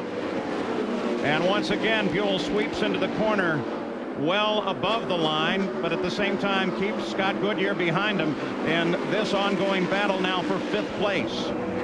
Here's Tony Stewart as he comes up on the leader, and Tony Stewart makes a great move. Catches him a little bit in traffic. Greg Ray was a little more conservative when he ran up in that slower traffic, and Tony just blasted by. Boy, what funny performance out of Tony Stewart. And Paul, Tony Stewart is doing that with a car that's got a severe understeer in the car. So watch Tom Steva. He'll probably compensate for it as he goes through the corners. Yeah, because he has been so inconsistent, and that's the indication of an ill-handling car. Well, he actually hasn't been that inconsistent, Paul, but it obviously has some understeer. I didn't notice that on the in-car. We'll watch it as it goes down into the corner. You can see this paw-looking thing in the left front. We got a yellow, Paul. We got a yellow. Got trouble on the front straightaway, and it's in fact Stewart. Stewart's engine let go. Unbelievable. Well, leading the race, no warning, gone. And look at the anger in the cockpit. Stewart, fortunately, able to drive it to a stop without causing trouble for anybody. No one got against the wall, including Stewart. It looked like that steering wheel must have been a little slippery the way it slipped out of his hands, Paul. Well, Tony Stewart was furious. He threw the steering wheel, still connected to the two-way radio, out of the front of the car, flings down his gloves in anger. Remember, they had concerns about these engines going to qualifying. They had engine trouble. They finally made a decision to back out of their qualifying engines and use one that was detuned a little bit. But in doing that, they said that they were assuring that the race would run well for Team Menard. Now, one half of the team is gone. Tony Stewart waves to his fans. Sort of an unusual place to pull the thing to a stop. He's down in the groove and he pulls it to the outside. Don't understand that. Maybe we can get some more information on why he stopped it in that position with the blown motor. I don't think I've ever seen a car pull up high on the track. Seen a lot of them go low, and of course part of that has to be a product of the positioning on the track when he turned into the corner, and the fact that maybe those rear tires did have oil on them, and the car just decided it was going to go up there and park itself, and Tony was just good enough to get it stopped before it parked itself against the wall. Well, pretty frustrated Tony Stewart right now. Just unbelievable. He's shaking his head. He can't understand what could have happened. But like we talked about, they were concerned about their qualifying motors. They were happy with the race motors, but they're not real happy right now. You saw the X on the flag moments ago that tells you that the pits are still closed. There it is again. The sign is no pit. But as the field comes around, we expect stops, Jack. Well, let's talk to Larry Curry. Did Tony tell you anything? No, we had no warning. We was sitting there running the race that we wanted to run. We wanted to sit and run in traffic. He knew what he had. He said, I know enough about this now. He went up, set him up in traffic, took the lead, and then all of a sudden, bang. So no warning on telemetry, nothing. A litany of engine problems for this team throughout the year, throughout the month. You thought it was limited to your qualifying effort. Now what do you think? Yeah, well, you know, got another car over here in the race with Robbie Buell, and so we're going to be nervous for a lot more laps now. Gary Gerald. Jack, we're waiting along with Greg Ray's team. He has taken the lead for the first time in the Indy 500. They await him on pit road, and here he is, number 97. The crew was telling each other, be calm, be efficient now. Let's see what their first test looks like today if they pass with flying colors. They're very deliberate on the front wheels. Very deliberate. They're under the yellow, of course, which helps them now off the jacks, but that's about a 17-second stop, not blistering fast, but they did get everything done efficiently. A quick note on Buddy Lazier. The yellow came about 3 laps too late. He had a major handling problem, so bad, in fact, that they called him to the pits for a new set of tires and a wing change. Jerry? And a major problem for Jeff Ward, who had come from 27th to 13th spot in just 22 laps. They had a routine pit stop, but as he's leaving pit road, he turned out, and in was turning Stephane Gregoire, and suddenly the right front wing has been clipped off the car number 35.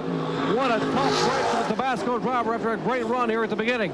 Let's go back to Jackaroo. Well, Jerry Punch, A.J. Foyt is livid. The pit stop by Billy Boat was an abomination. What happened is they came in, made the change of 4 tires, adjusted on the wing.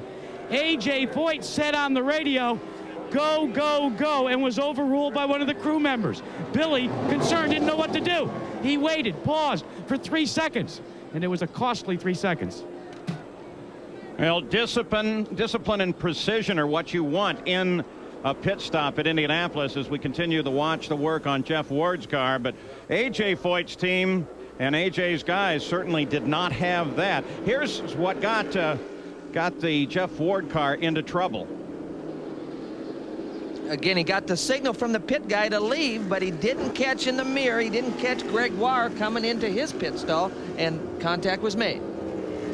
So, in regard to the Team Menard guys, there's only one left. In regards to AJ's boys, some confusion on the stop, but they're still very much in the fight with Kenny Breck, who started outside the front row in second place behind the pace car. Greg Ray is the leader of the race. He inherited that position when Tony Stewart's engine blew on the front stretch, and that brought out this yellow. Now, we're going to go back and take a look at that situation when Stewart's engine let go, and we're just going to listen to it.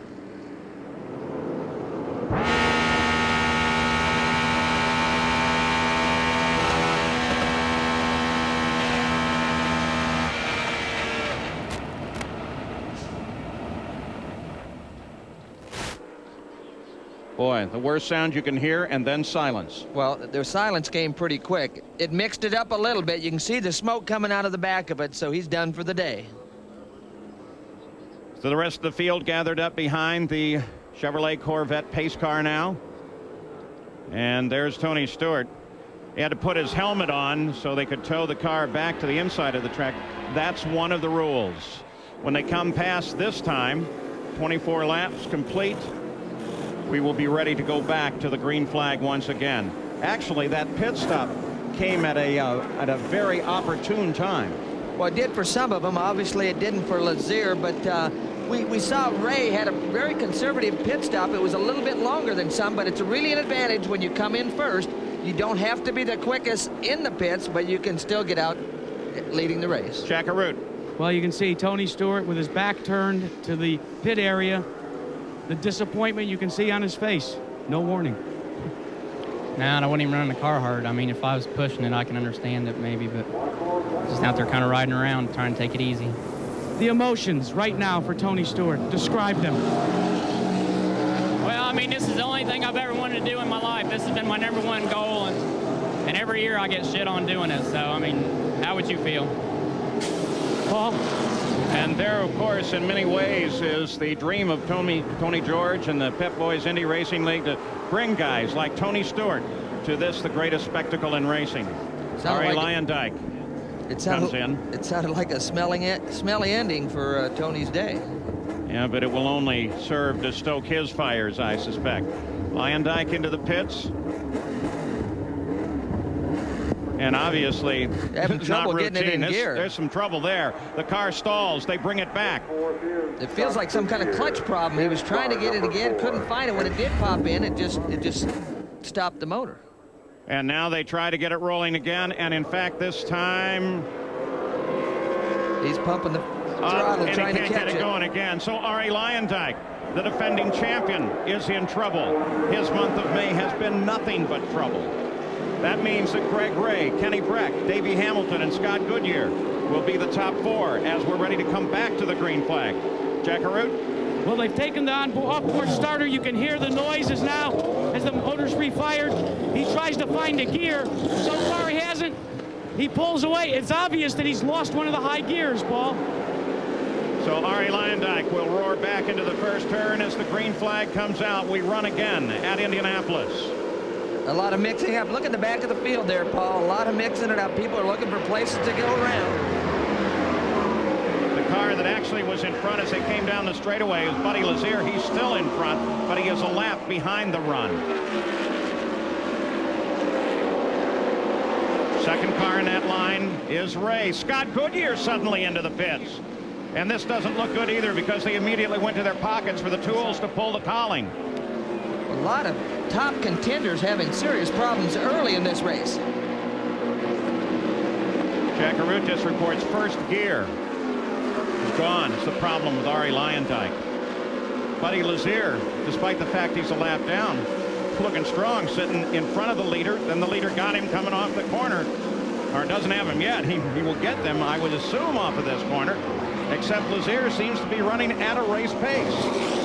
Paul, the problem with Scott Goodyear seems to be a faulty clutch. As you watch Scott Goodyear in the box, and they're going to have to take a look at it, the crew working towards the rear. If it's a faulty clutch, it could be an early day for Scott Goodyear. Well, Arie Luyendyk and then Buddy Lazier. So two former winners, the only two in the race, are running in front of the actual leader of the race, Greg Ray. Well, Luyendyk had the trouble in the pits. He got out just in front of the leaders. The question is, can he hold off Ray until we have a yellow to give him that opportunity to get that lap back? Yeah, there's the real key. Both of them are trying to keep from being passed and lapped, and Arie Luyendyk, of course, is trying to stay on the leader lap. Greg Ray, the third car in the line, that red helmet. Looking back in the line, Robbie Buell. He's that blue car. And Paul, the report on Robbie Buell is he likes the way his car is handling in the corners. He does not like the way the car is speeding down the straightaways. He said, I can run with the leaders in the turns, but they eat my lunch down the straightaway. So Robbie Buell, the blue car, pulls up on Davey Hamilton. He's that fluorescent orange car. Well, Buell in the blue car, he might be happy that his motor isn't running that well down the straightaways. It might make it last a little bit longer. From time to time, you get a glimpse of Kenny Breck, second place, just ahead of them, so it's fairly tight. Second, third, and fourth right now. Greg Ray leads the Indianapolis 500. 30 laps complete. We've had 2 yellows to this point, and we've changed the lead 3 times among 3 different leaders. And already Tony Stewart, the hope of Team Menard, is out of the race with a blown engine. It has been a most interesting early going for the Indy 500. And Paul, add problems for the other Team Menard driver. The latest report on Robbie Buell's car, problems with a water hose. We'll keep abreast of it. Well, Robbie Buell, problems with a water hose. That could be something serious. In fact, if a water hose would let go and flood the cockpit with hot boiling water from the cooling system, it could be a very serious situation. We'll keep track of that, of course. Here are your leaders at Indy, the 82nd run. Ray suddenly pulled to the inside of the backstretch. I'm going 50 miles an hour at turn 3. Okay, no need to panic. We know what the problem is. Let's get it in here. We'll have a look. He indicated the motor's running, but he doesn't have any gears. So Greg Ray suddenly, and without any warning whatsoever, darted off at turn 2 down to the inside. Now, he's simply trying to motor it back to the pits, but as Tom Snevis suggested, he said the motor is running, but you just can't get any speed out of the car. That means that Kenny Breck has assumed the lead. Paul, in the Greg Ray pit, they're saying it's transmission related, so it may be a long drive back to the pits. Transmission problem. Exactly as Tom Snevis suggested. So Kenny Breck picks up the lead of the race with Robbie Buell in second place. That's Breck right there. And now we have the battle between A.J. Foyt's team and John Menard's team. Oh, we're seeing a lot of gearbox transmission problems here early in the race. Look at this. Another car with a serious engine problem. The yellow comes out on this one as Donnie Beechler finds himself in serious engine trouble. These motor problems throughout the month, Paul, they've been talking about oil filters and the bottom ends of these things going bad. They're losing the 7th and 8th rod. Let's go to Jack. Well, Scott Goodyear, you wanted to finish 500 miles. You didn't get anywhere near close. Are you surprised by the number of mechanical problems that are befalling this 33-car field? I don't know what's going on much out there today with everybody else, but I can only say that the car felt great. We got a good start. The guys did a great job in the first pit stop and went to leave the pits, and the car didn't have any drive. So there's something in the clutch, but, you know, we struggled for speed with this G-Force chassis in qualifying, but I knew it was a good race car. I knew it was a good race car. I knew that today was going to be a good day. The car was working well, sitting back there watching those guys, and we were coasting. 6th gear, great fuel mileage. How about track conditions? How are they? Things were a little green there. The car's sliding around a lot right now in traffic, or even side by side with somebody, but that's fine. The car was fine. It's just that it's a short day. Paul? So with Scott Goodyear out, the yellow on, Ari Luyendyk and Buddy Lazier make up their lap and are back on the leader lap.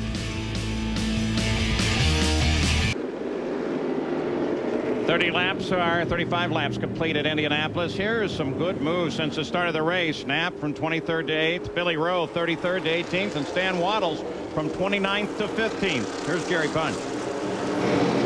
Chris Paulson is running the pits today for Donnie Beechler, who was having a great beginning. But, Chris, it's all gone away. What happened? Well, he blew a motor over there between 1 and 2, and it's a shame. The kid was really doing a hell of a job. He was moving forward. You know, he started 24th, and he's new at this, and this crew is relatively inexperienced, and had a great pit stop, and the car was going forward. We were happy. All right, let's go to Gary Jarrell. And for the tough luck man, Greg Ray, he sets and hopes that somehow his crew will be able to repair. They lost all drive to the transmission, so they're checking out the linkage now. He's already lost, of course, a tremendous amount of time. Jack? Gary, here's the problem with Robbie Buell. It's an escalating water temperature problem. So what they've done is they've told Robbie Buell, back off, get as much fresh air into the car as you can. During the next pit stop, they'll try and free up the radiator area and hope they can control an escalating temperature with their water. Paul? Robbie Buell, that blue car, the Johns Manville machine, in 2nd place behind the leader, Kenny Breck. Billy Boat, who led the first 12 laps, restarted 11th due to that problem in AJ's pits, but then climbed back up to 6th place, then came into the pits again just a lap ago. Well, Buell's heating problem, you know, when you have 400,000 or 500,000 people out here, there's debris out there, and things get in that radiator opening, and it can cause the problem to heat. Usually the fans are very careful about their debris. In fact, they're reminded by the public address announcers rather constantly. Next on ABC Sports, the JCPenney LPGA. Tire wear always a concern. Well, Paul, so far there is a deep concern from the Goodyear drivers as to the right rear. When Billy Boat came in, he had burned the right rear. That word circulated to other Goodyear drivers like Dismore and Sharp, and they've been cautioned to keep back just a little bit, not to run too hard, because they're concerned as to whether the Goodyear right rear can go the distance between fuel stops. Gary? Jack, about 10 minutes ago, Raul Boesel walked forlornly down pit road all the way back to Gasoline Alley. Within the last 60 seconds, he climbed back into his race car. They pushed him into the slot Gasoline Alley, fired him up, and he's back on the track. Jerry? Well, give a call to 30-year-old rookie driver Steve Knapp, who started 23rd, and a moment ago, just prior to the yellow coming back out, he had gone all the way to 6th position on the field. In fact, they had to slow him down somewhat. He was so excited after the pit stop. He said, guys, no changes. The car is perfect. We maybe could win this thing. Paul, it's been a while since a rookie has won at Indianapolis. Graham Hill, the last rookie to win the Indianapolis 500, the mid-60s. Steve Knapp out of the Formula Ford ranks, and he's had an interesting week in the practice in the shortened format here, which seems to have been received well by everyone who participated, fans and competitors alike. Shortened from 13 days of practice down to 6, and 2 weekends of time trials down to 1. It made for some action-packed time under beautiful skies at the Speedway. Well, they're not so beautiful at this moment. They are overcast, but still rain is not part of the situation. We go green again. Inside Sharp's car right here, inside Scott Sharp's car. Sharp sits in 4th place. Kenny Breck led them back. Kenny got a little bit of a jump on the guys behind him, and some of these guys, Sharp, these guys got a little bit of a run, but they're not forcing the issue yet. Hamilton got a good move on Buell. Buell now sits back in 3rd place. Here comes Scott on the inside on the yellow car. Oh, Scott Sharp very easily around Robbie Buell. Buell comes up high.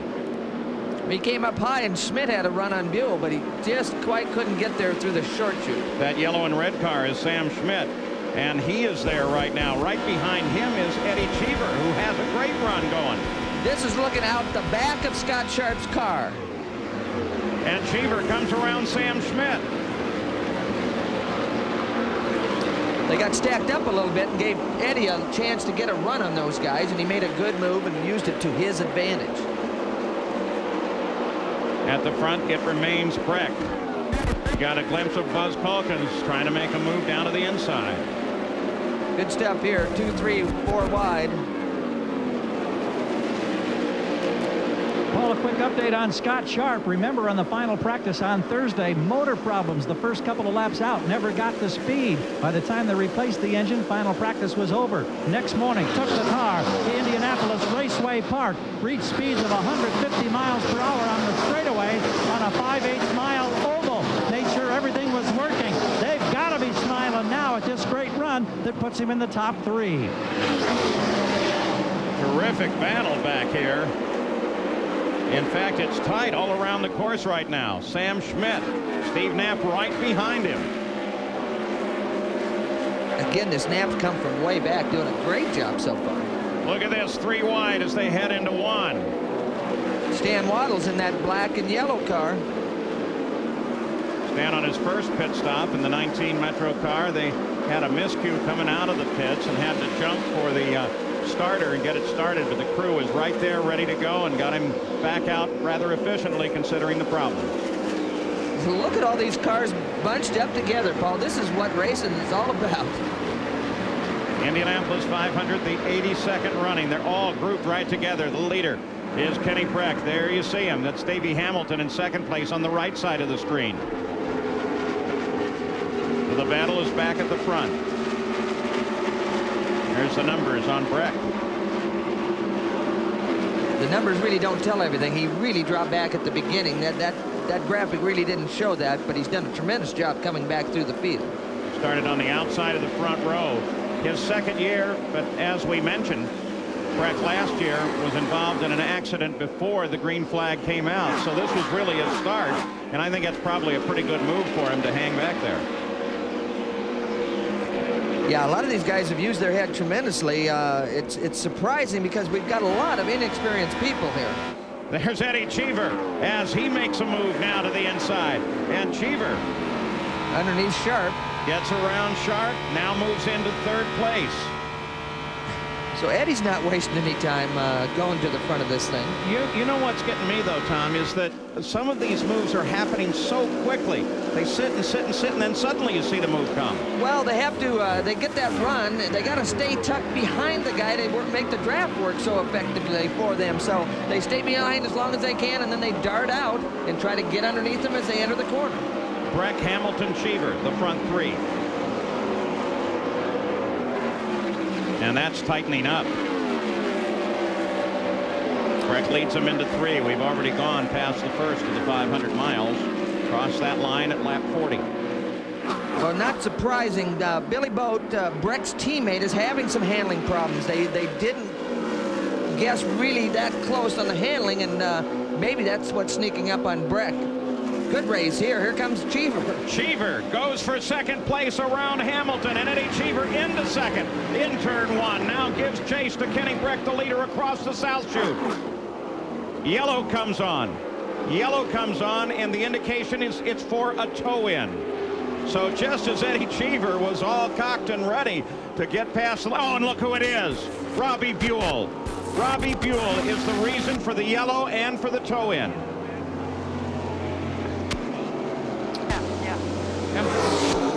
This is the second car in the Team Menard stable.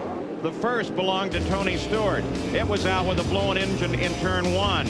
Larry Curry looks on, wondering what has happened to their second car. We'll be back.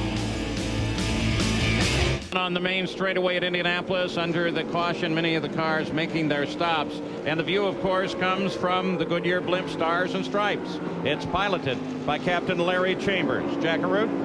Well, Paul, it's confirmed. Robbie Buell blew an engine. He has been pulled back to his pit area. It's an early day. The only thing he said on the radio is, it's a shame we had a great race car. So we've had some incidents in the early going at the Indy 500. The first 100 miles on the start, J.J. Yaley got sideways. He may have tapped Eddie Cheever, who may have also gotten sideways in that situation. And then on the 21st lap, Tony Stewart had an engine let go. He pulled it to a stop on the outside of turn 1. 33rd lap, here's Donnie Beechler, another engine. So those are some of the incidents that we have seen in the early going of the Indy 500. Gary Gerald? Quick update on Scott Sharp with David Cribbs. David, we saw all kinds of changes, not only tires and fuel, wing adjustment up front, wicker bill change as well. Is it handling that badly? No, well, we're finding the car's not handling too bad, but as it's going on through the run, it's tending to go off on us a little bit. We're losing overall grip. And what's happening is because there's a green track, you know, it's being a little more abrasive on our tires. But we think on this run we'll be a lot stronger. Okay, that's the word on Scott Sharp as we ride with him. Yeah, David Cribbs helped managing that team for Scott Sharp. And you can see fresh tires, the sticker's still on. Same with Steve Knapp. At least the right front, they put a fresh tire on that has not been run in. Well, I'm thinking they probably put a full set around. I don't think they just put one tire on, because that might surprise him getting into the first hot corner. So behind the Corvette pace car, the field is ready to come back to the green flag. And Buzz Calkins will be the leader. He's third in that row. Jack? Well, Robbie Buell, an early day, you said it. You had a good race car. What about the track? Track's good. Race car was great. We had a race car. I mean, we were just biding our time out there, which is too bad. Try to tell people about the disappointment. I mean, I'm really disappointed. Just you just don't understand how hard these guys work. I mean, they've changed a bunch of motors this month, and I feel bad for them because you know, we've been together now for 2 years. We've been waiting for this moment right now today, so it's too bad. Well, Paul, he's out, but there's still a bunch of them out there waiting for the green. Yeah, but following one of our stories, Team Menard's guys are out. Buzz Calkins is the leader of the race as they come back to the green flag. He's actually third in that line. Buddy Lazier right behind him is in second place, and Kenny Breck is in third place. Now that's owing primarily to the nature of the pit stops. Well, Buddy Lazier had a tremendous break here with the yellows and stuff. He missed that first yellow just by a little, had to pit under the green, and now as we cycled through these things... Billy Boat, he's slow on the front stretch. The pole sitter, slow on the front stretch. And no indication at all as to why. Just a sudden slowing. He's got the sticker tires on, so obviously he can't get it up to speed for some reason. Might be that gearbox. Tom, the reason is because he has nothing left in the gearbox. Another gearbox failure. Oh, crash. And a car into the wall. Another car comes through the debris and catches the wall nearly head on. So now we have a serious incident at Indianapolis. And the yellow comes on. 49 laps are complete. Arie Luyendyk just tries to motor through the situation. Well, he's down on the warm-up lane or the pit exit trying to get by things. In turn 1 is this situation. That's Mark Dismore's car right there with the back into the wall. Looks like Johnny Unser down on the pit road. But I'll tell you what we're going to do. There's quite a bit of debris and the cars are in different shapes, so we're just going to kind of lay back here. Roberto Guerrero, that would be one of the cars. Stan Waddles is the man who has climbed out in the yellow and black. And now Roberto Guerrero comes up out of the cockpit, and Mark Dismore is in fact putting his steering wheel out on the front of the car. So for these three at least, and look at Roberto saying, what happened? Well, maybe we can figure all of that out. Multi-car incident in turn 1. Well, heavy traffic, 3-4 cars side by side. Oh, yeah, down on the inside, they get sideways. The two guys trying to go on their outside. And then the last guy in, he had to run over debris or got down on the grass and the car didn't turn at all. He went real close to 90 degrees in. Yellow car's backed in early. It's really hard to tell how they got started, but look at that, come in late. And that is Sam Schmidt, the yellow car that came into the wall. And we're going to try to identify each of these very carefully for you. Tom? Schmidt down low on the inside. The yellow car up here is Sam Schmidt. And he looks like he does get a tire maybe into the grass. The car just jumped sideways, actually, as he pulled it off the grass. Now, Sam's going backwards. These guys are just looking for evasive maneuvers. They jump on the binders, trying to avoid the situation and no place to go. Eddie Cheever actually comes through that without trouble as Dismore spins behind. Look down, coming across the grass. Well, the last guy in gets the wing of Sam Schmidt's car. The wing was way high in the air. It came down right in front of him, had nowhere to go, and hit the wall awfully hard. Of course, we are hesitating on the identification of that car. It's not clear from where we saw it. And until we get an official identification, because of the nature of the way the car got that wall, we want to be very careful about that. Stats crew is working on that even as we speak, and the safety team from the Indianapolis Motor Speedway with the jaws of life are down there right now. Sam Schmidt's broken race car. In fact, we queried race control, and they do not yet have an identity on that. Of course, the focus of everyone is to make sure that the drivers are all right, and those who may not be are properly rescued. Well, there's not much left of Sam's car. Unfortunately, Sam's out of it, so it appears that he's all right. So the situation is yellow at Indianapolis after 50 laps. So 1/4 of the race is complete.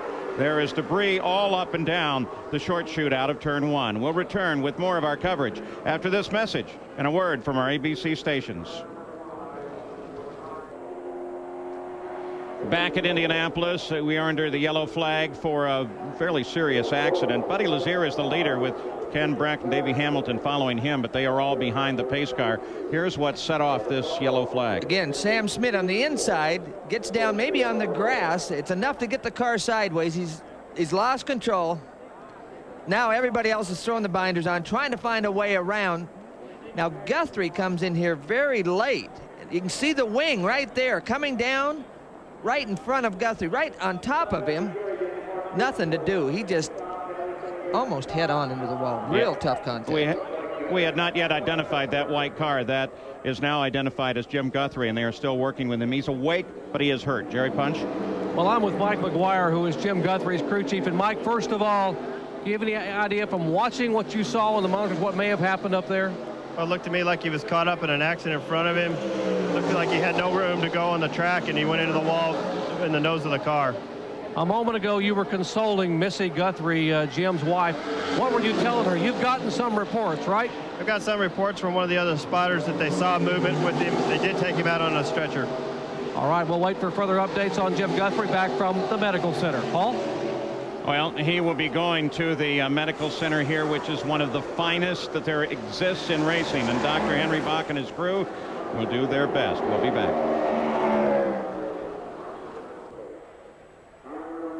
We are back at Indianapolis and still under the caution. A 6-car incident set it off.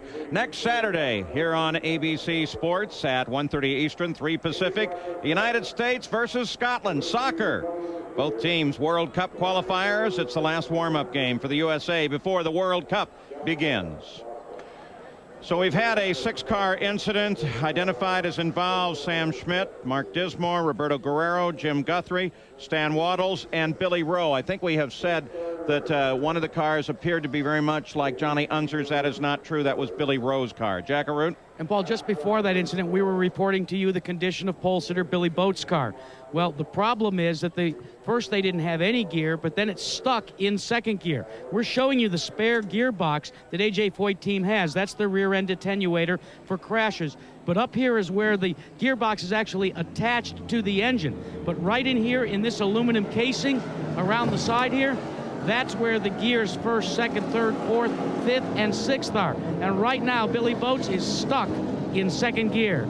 And Gary, you can't run this race with only second gear. Well, a guy who's out there now after changing an entire stack of gears is Greg Ray. Started, of course, in the middle of the front row, led the race early. He had the problems. It was the final drive gear that ended up being broken. Removed the rear wing, disassembled the entire gearbox, got a fresh stack back in there. He's finally back out on track, listed currently in 29th position, but my, oh my, what an effort by this crew. Great work, as a matter of fact.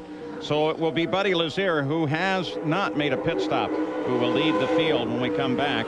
Average speed thus far at 128.8 miles an hour, owing to the yellow, though they've run laps up at 214 miles an hour. And those being listed out of the race after 54 laps, including Team Menard. Official condition report on Jim Guthrie. The indication was there was injury, but it was not life-threatening. And, of course, Jerry Punch back near the Track Emergency Center, and as soon as they have information available, we will most certainly pass it to you. Now, the rookies, there were 8 of them who started this race, all of them focusing on that, the Borg Warner Trophy, the symbol of the Indianapolis 500 champion. And Robbie Unser is the highest-ranked rookie at the moment, up in 9th place.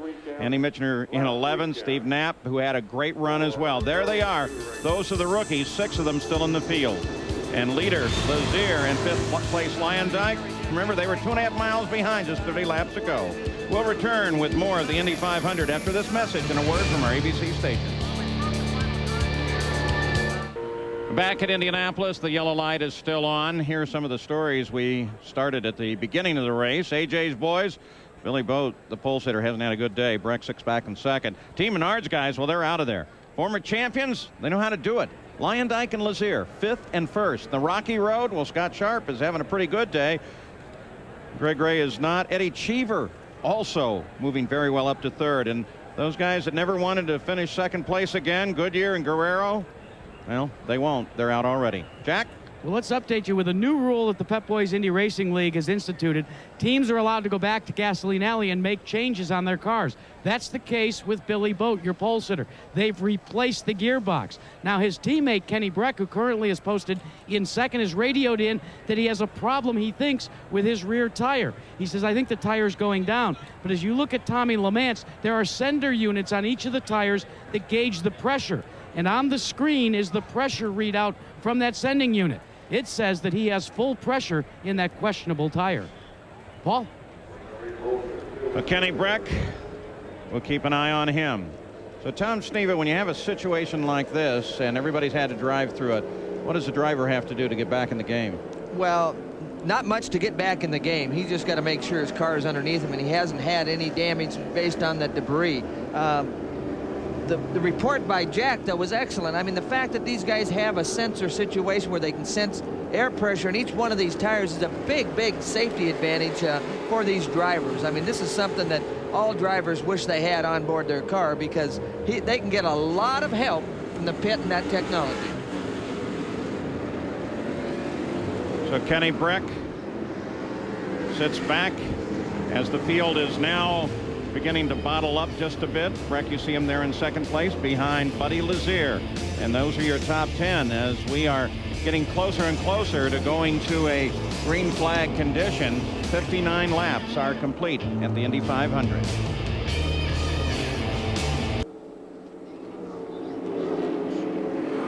Well, back at Indianapolis, Plano, Texas, don't worry. Greg Ray is still in this 500, 18 laps behind the lead in 29th place, but he is on the course and running. Gary Gerald is the leader. Buddy Lazier is on the pit road all of a sudden.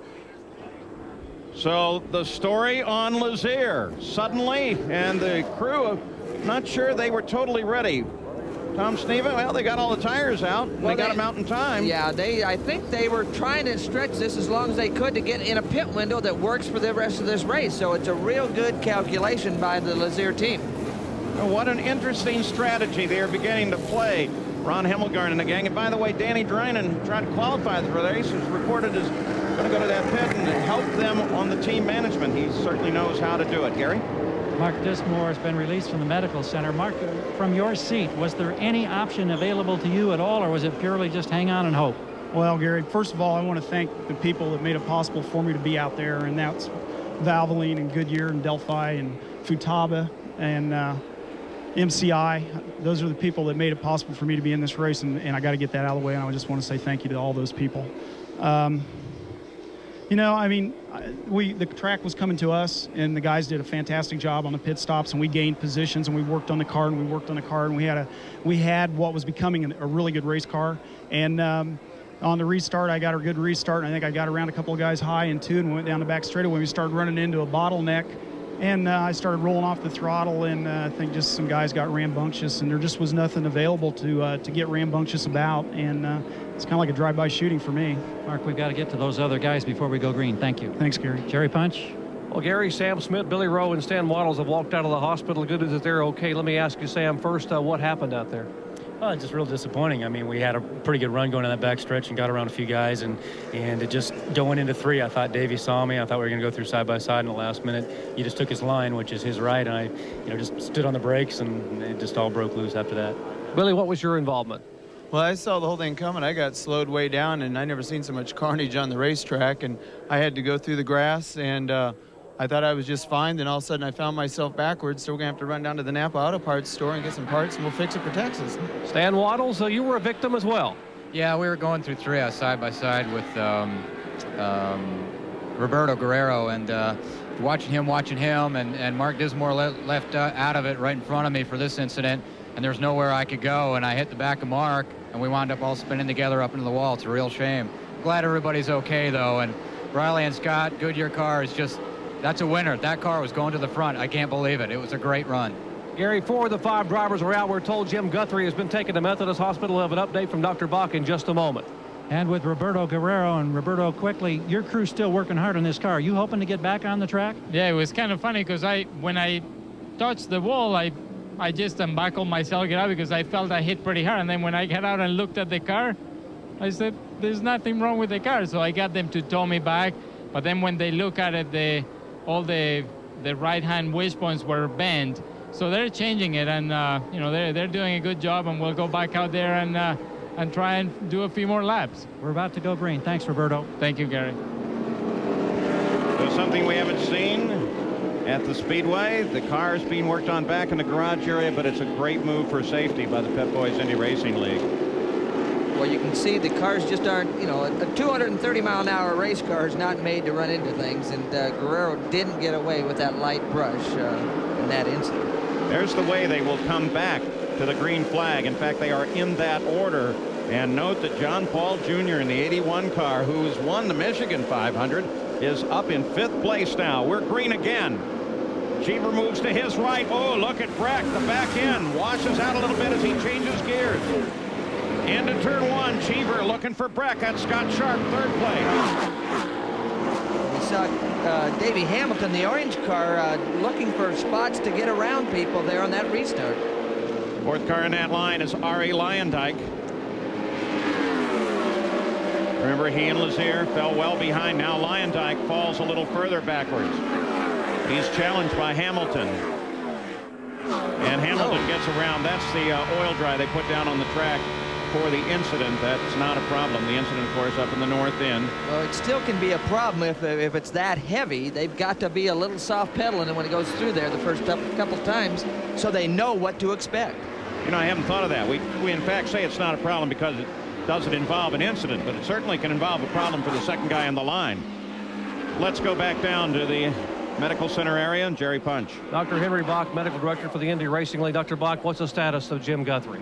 Jim Guthrie's on his way to the Methodist Trauma Center. He was awake and alert and stable when he left here. He complained of some pain in his right arm and a little bit of left leg pain, so we're going to send him down there for further evaluation. Well, that is certainly great news. You've talked to the other drivers, and considering that impact, Paul, we are very, very fortunate.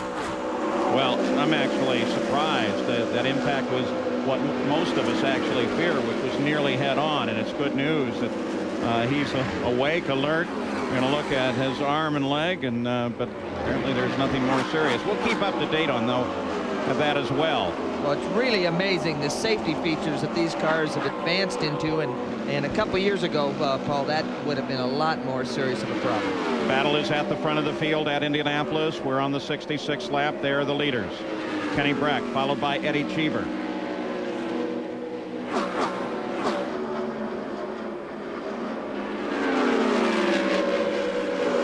Kenny is not getting away from Cheever. Look, Cheever's actually making a run. He's got the draft working. He's looking for a spot to pull out, but he ain't going to get her done. Well, yeah, there he goes. Look at this. Eddie Cheever tries to come to the inside. Can he intimidate him out of it? He stays right there. Cheever stays in that fight. Battle for the lead at Indy, but no, Cheever can't get it done. You were right, Tom. Well, Kenny didn't give him any room there, actually, and kept his foot in it. So Kenny Breck moved to the outside and kept the speed up. Remember, for the leader of the race, Kenny Breck, he was in the starting field last year, didn't make it to the green flag, was involved in a 3-car accident on the pace lap. Now here he is a year later and leading the Indy 500. But Eddie Cheever is going to try to have something to say about that. Scott Sharp is third. Whoa, Cheever real close to the wall on the exit of turn 4, getting a good run on Kenny. He's got another run on him right here. Now Cheever, a little better run going into the corner, and he grabs him. So Eddie Cheever picks up the lead of the Indianapolis 500 in his Rachel Potato Chips car, brand new sponsor for him. Again, inside Sharp's car, but actually Breck was starting to hold up guys. There was 4 or 5 guys that packed up until Eddie got around, and we'll see what happens now. John Paul on the inside of Sharp. John Paul Jr., he goes for the move. Remember, he started the practice here in another team, another opportunity, and then that ride went away for him just before they opened the track.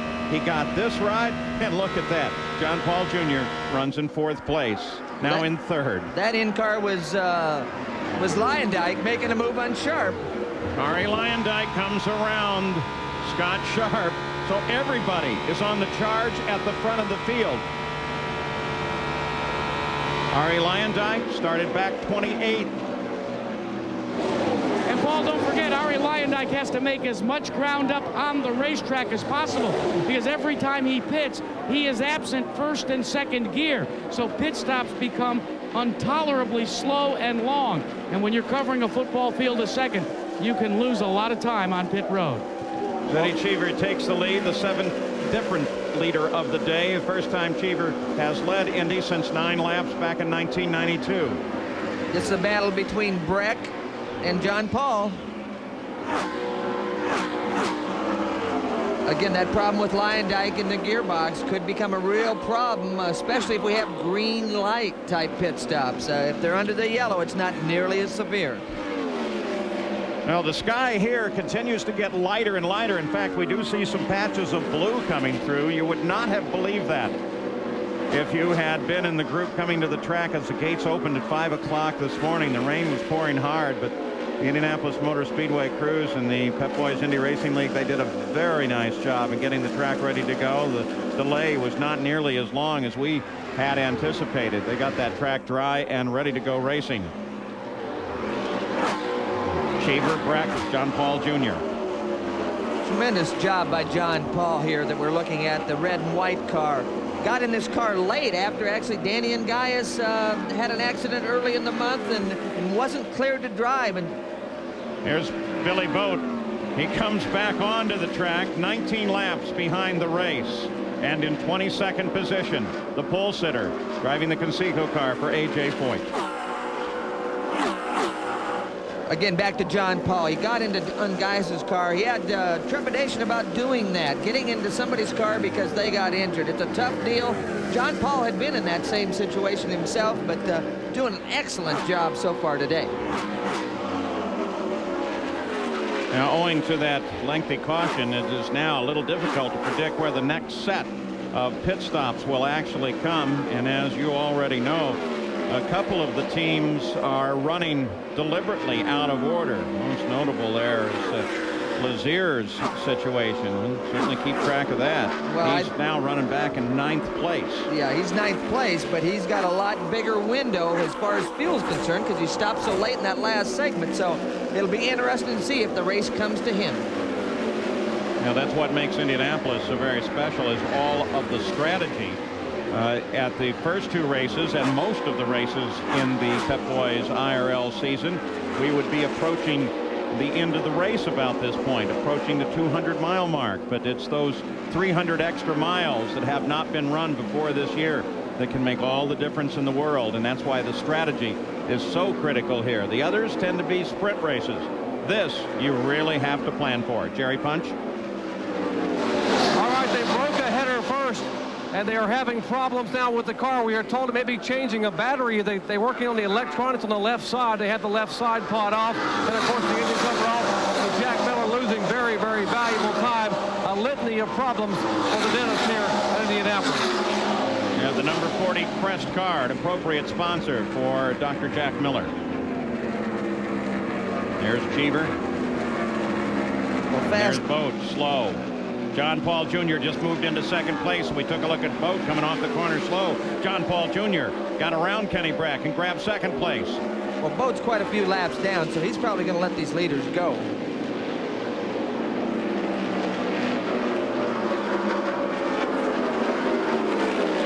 Ari Leyendijk is right there as well behind Kenny Brack. So first through fourth, they are together on the front straightaway. Again, on board with Leyendijk as he runs down the front straightaway, entering turn 1. Again, the hand on top of the wheel. Real close to the wall in the short chute, and then he brings her back down into the apex of turn 2. The exit of turn 2, and now he's down the straightaway. It looks like he might be trying to talk to the crew with the radio button with his left hand. The drivers who use the straightaways here at Indy, they're long enough where you have time to actually talk and think about what's going on with the race car and try to communicate that to the crew so they know what to do on the next pit stop. Kenny Brack with Ari Leyendijk there. Brack led this race for 21 laps, the most of any of the leaders. Again, Leyendijk starting to catch Brack. We've got traffic right ahead.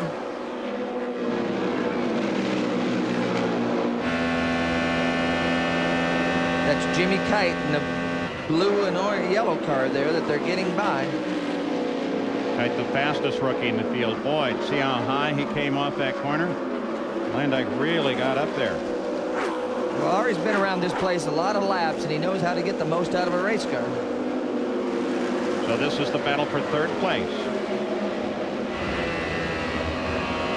Again, inside. It's interesting. He actually almost takes another grip with his right hand on top of that wheel to get through the corner. See the wheel bouncing a little bit. It's not a balance problem. It's just that these cars are so sensitive. They're sprung pretty stiffly to try to make the aerodynamics work as well as they can. 50 feet wide here. 60 feet when they get into the corners, 2.5 miles around. Corners a quarter mile each. Short chute connects each of them. We call it an oval. It's really more of a rectangle. And for 81 years, it has provided some great racing. It's doing it once again here today. The 82nd running of the Indianapolis 500.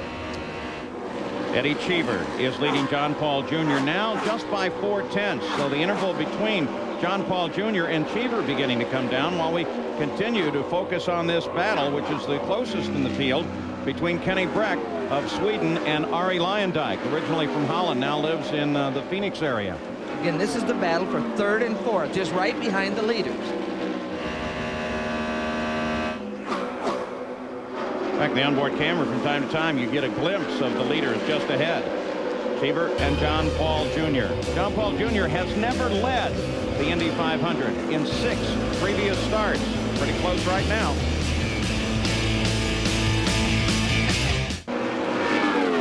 Back at Indianapolis, the leader is John Paul Jr. You see him there, that blue and black car right behind him, the red and white machine is John Paul Jr. We are getting very close to what should be stops for all of the field, or at least most of it. There is your fuel window for Cheever, John Paul Jr., and Kenny Brack, first, second, and third.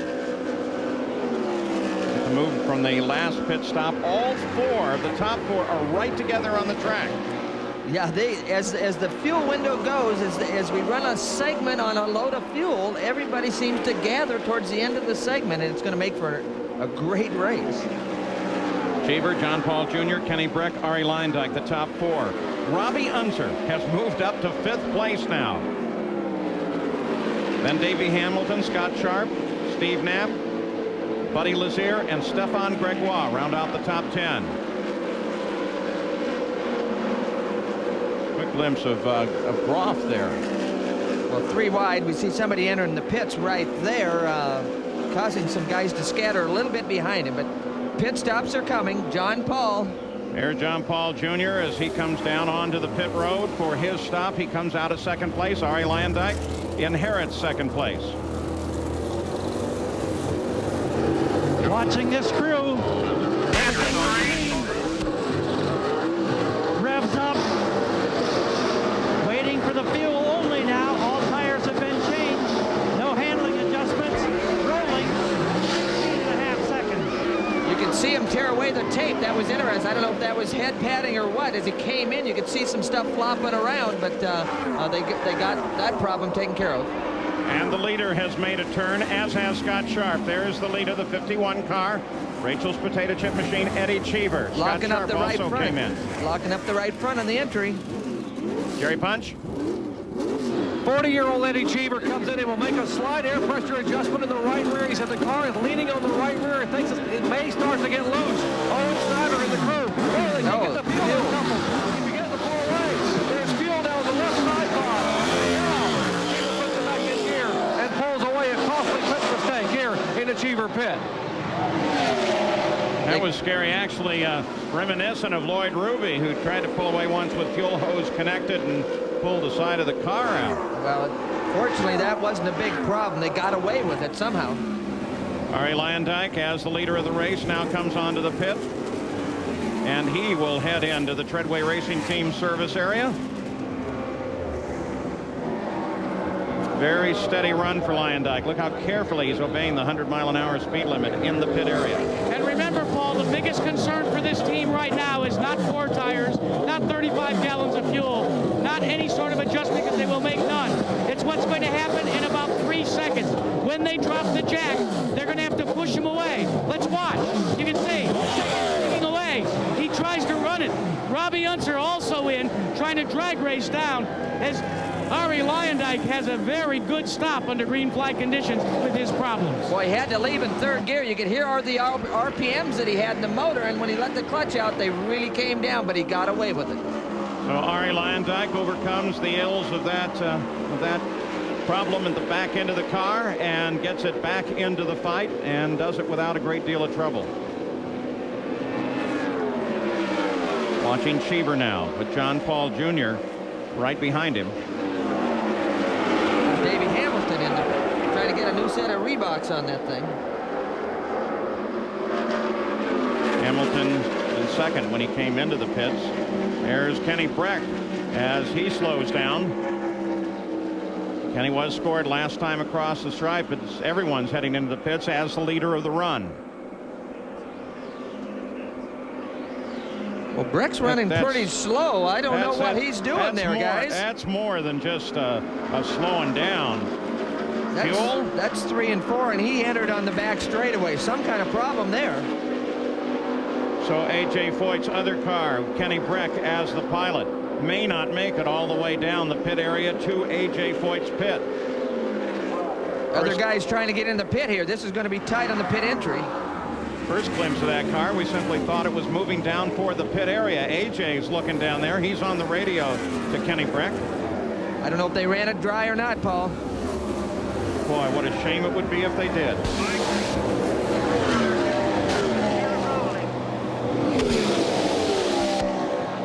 Well, Paul, all they asked the crew, asked Kenny, are you still rolling? And Kenny used a lot of calmness and said, yes, I am, but very slowly. They do not know what the problem is. Maybe the concern is that he ran out of fuel. We're going to have to wait and see. Jackie just went by us at the start-finish line. He's barely going to make it if he gets there. Well, he may in fact make it. A.J. Foyt's watching. Well, he's going to make it to the pits, but he's losing valuable time. You heard A.J. say sorry about that, indicating maybe they ran him out of fuel. Could be exactly what it was.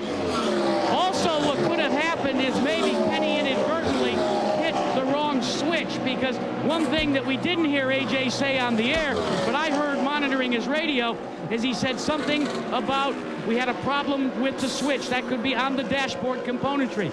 They did make a chassis adjustment in the front of the car, and now the engine has been killed. And AJ just radioed in, just let it wide open and try and get it to refire. It's not refiring, guys. There it goes. Now my question is, who's more angry, A.J. Voigt or Kenny Breck? Well, anger or frustration, I'm not sure which. Oh, that's anger. That's very definitely Texas anger there.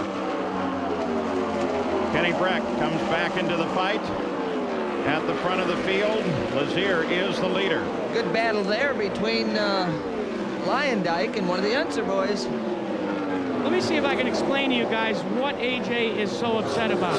You know, AJ Voigt comes from the old school, as we say. Reluctant to use radios. He was one of the guys that was very reluctant to rely upon computerization. All these cars, as you know, have onboard telemetry. AJ is one of those guys that really feels that a driver should tell you by the seat of their pants.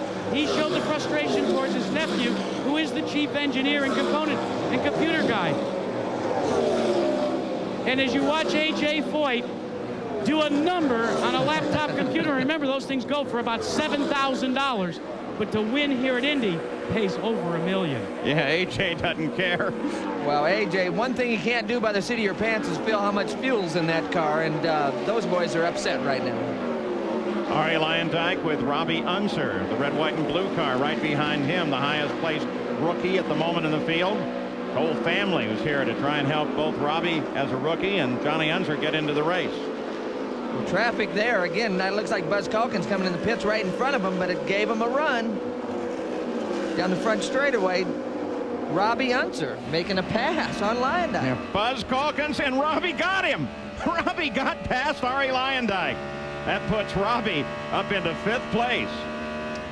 Look at the difference in lines there, too. We've seen that a couple of times, Tom. Well, a lot of times the line is dictated by how the chassis is handling. The driver's got to drive it where it feels the best and he can maintain the most speed. And whether you're loose, pushing, or the degree that you've got a handling problem really affects your line.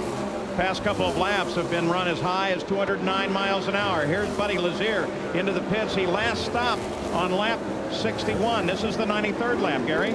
And we expect that they'll make an adjustment on the front wings. First, they take care of the routine business. They get the fresh Goodyears on. There's the adjustment. Both sides, one full turn, waiting now for the fueling process. The former champion is rolling 14.4. Much better stop for Ron Himmelgarn's team. So when he came in, that gives Eddie Cheever the lead of the race. He'll be pursued by John Paul Jr., who should only be just a few seconds behind. Actually, just one car, just a lap car right in front of him. The yellow car is all that's between him and the leader. The red and white car is John Paul Jr. The Clips machine, number 81.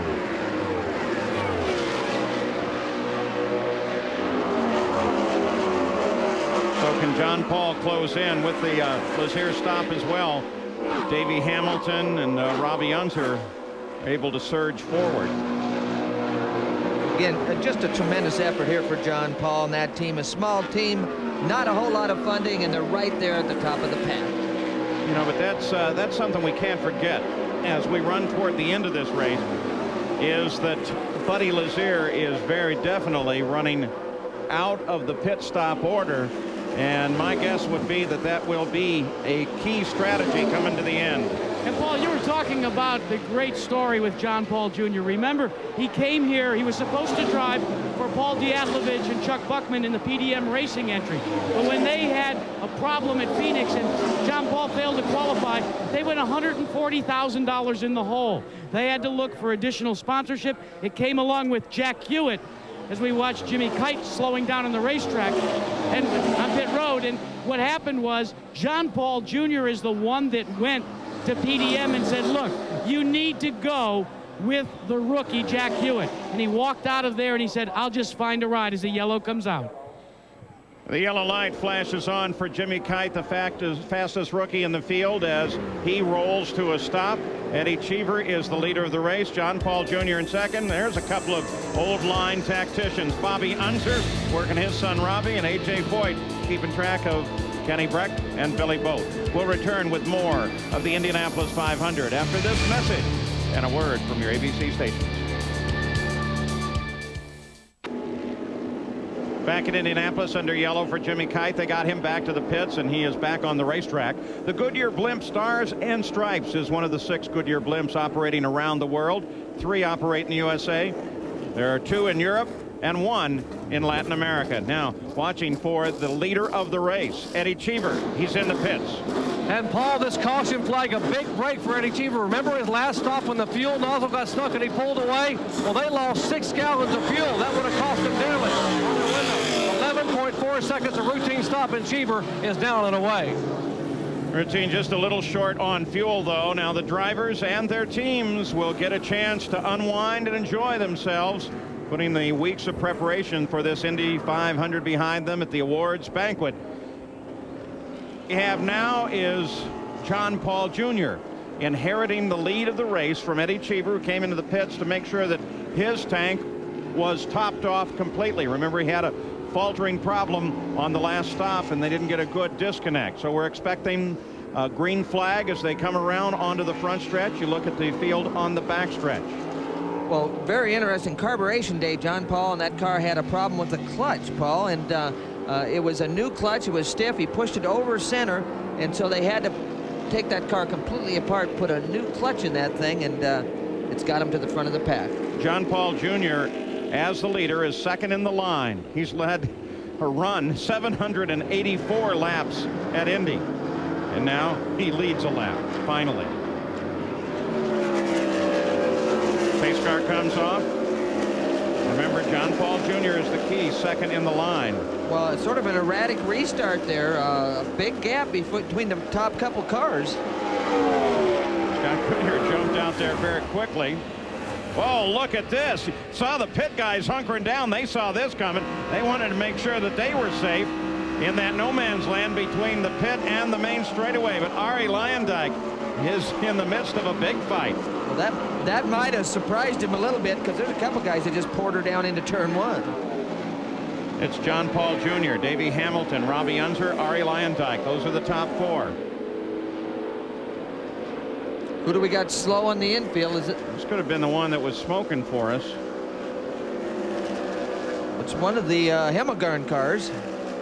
The red might indicate that it's Johnny Unser. It's very difficult to tell in the rear view. Yeah, it's Johnny. Well, Johnny Unser, the number 9 car, he slows to a stop. Safety team, of course, is right there. They come out from behind the wall. They want to make sure that there's nothing in the engine compartment on fire. And look at the battle continue at the front of the field. Eddie Cheever works his way through traffic as we pass the halfway point at Indianapolis. 100 laps complete. That was him. That's Cheever and Lazier right there having a real great battle going on right now. That is a battle for 5th place. Both, without question, contenders for the win here in the Indianapolis 500. The question is, what happened to Johnny Unser, his Lazier's teammate? Brute race summary. John Paul Jr., the leader, at the halfway point. Average speed 133 miles an hour. Of course, we've had almost 34 laps of caution. Those guys out of the race, there they are, and that list is longer than we would have hoped at this point, the halfway point, 250 miles. Tom? Well, again, the question mark here is Lazier's teammate, Johnny Unser, just had that problem out of the race. Is that an omen for the rest of that team? We'll have to wait and see. And of course, now they have completed the 101st lap, and in doing so, it is an official race now. Should rain come back into the area, but it sure doesn't look like it, Jackaroo. Well, Paul, A.J. Foyt has finally calmed down. I got a chance to talk to Tommy LeMans and confirmed what we suspected. Tommy and the crew on the power team car did run Kenny Breck flat right out of fuel. That's why A.J. was so livid. Makes it understandable. Well, it does, but you know what? The world doesn't want to hear about the labor pains. They just want to see the baby. Okay. You see J.J. Yaley there. Remember, he was one of the cars sideways. In fact, the key car sideways in that first lap incident that brought out the yellow in the first turn. But he's back in the field and has been moving up. Currently sits in 13th place. Got 9 different leaders. Record is 12 different leaders set back in 1993. We're only at the halfway point. Leaders are having a little traffic to try to get through right now. Back with Ari Lyondike, currently 4th.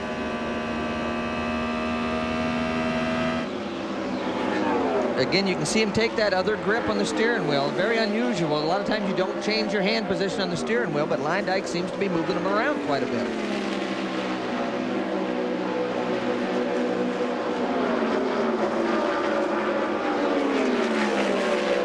Lyondike's now taking a pretty serious look at Robbie Unser,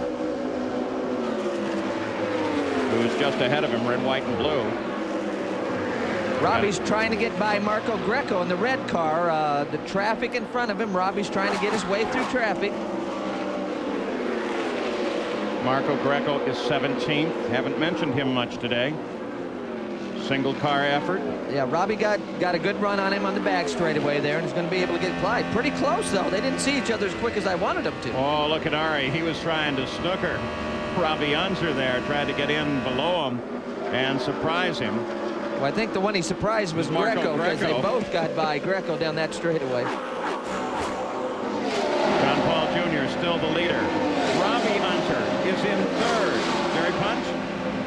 Well, Bobby Unser is in the pits for his son Robbie. And Bobby, are you calling the race today for Robbie? Well, I'm trying to. Hopefully I am. You got to be very proud. He's having one whale of a day. Well, we're very proud of him. He's running as fast as race leaders, and the thing about it is that pit stops are hurting us because he has absolutely no rear brakes at all in the car.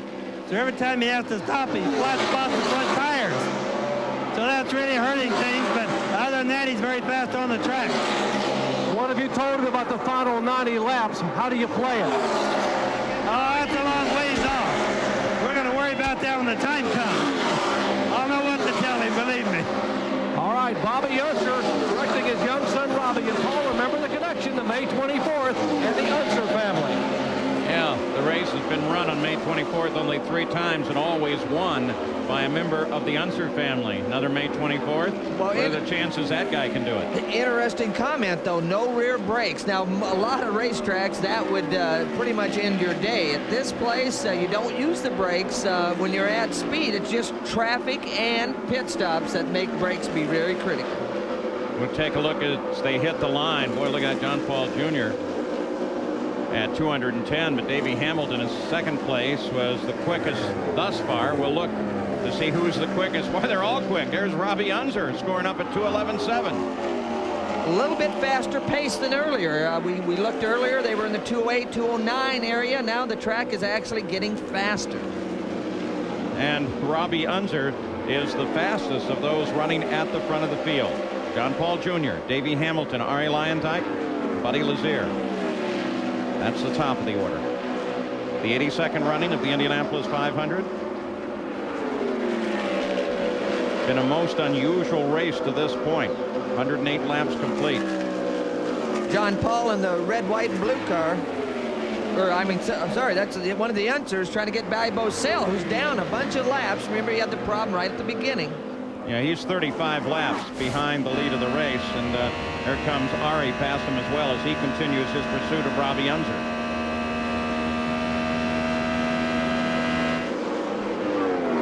Again, they're in a segment of the race where they're just cruising. They're just trying to keep the car underneath them so it'll be with them at the end of the race.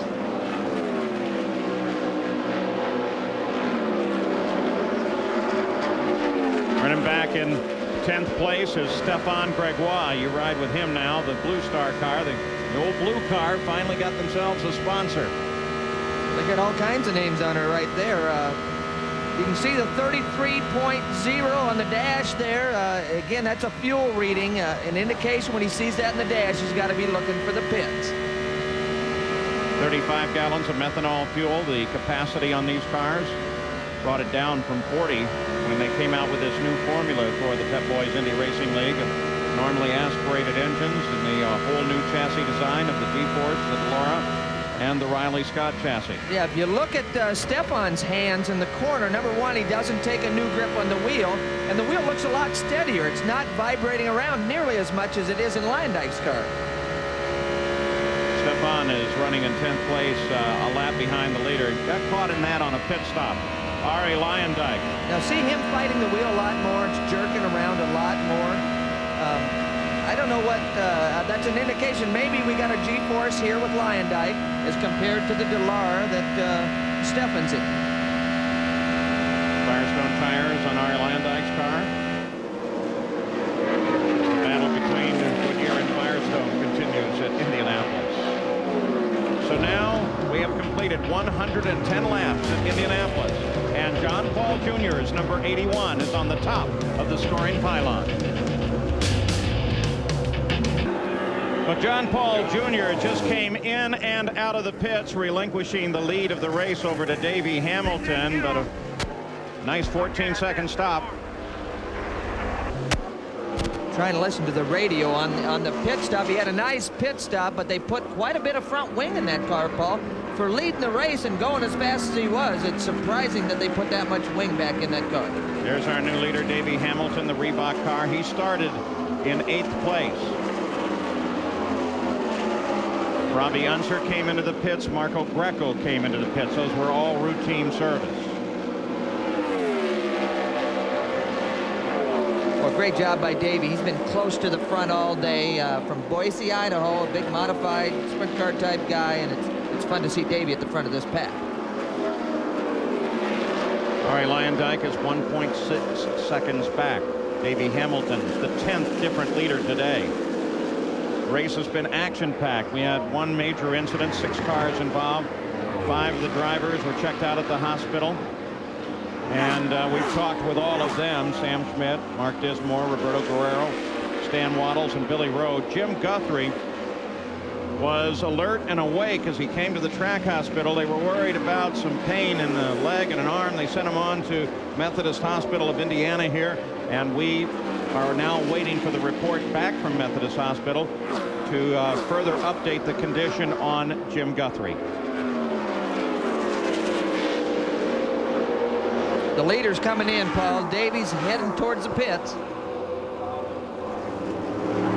So now Davey Hamilton onto the pit road with Ari Lyondike second place right behind him.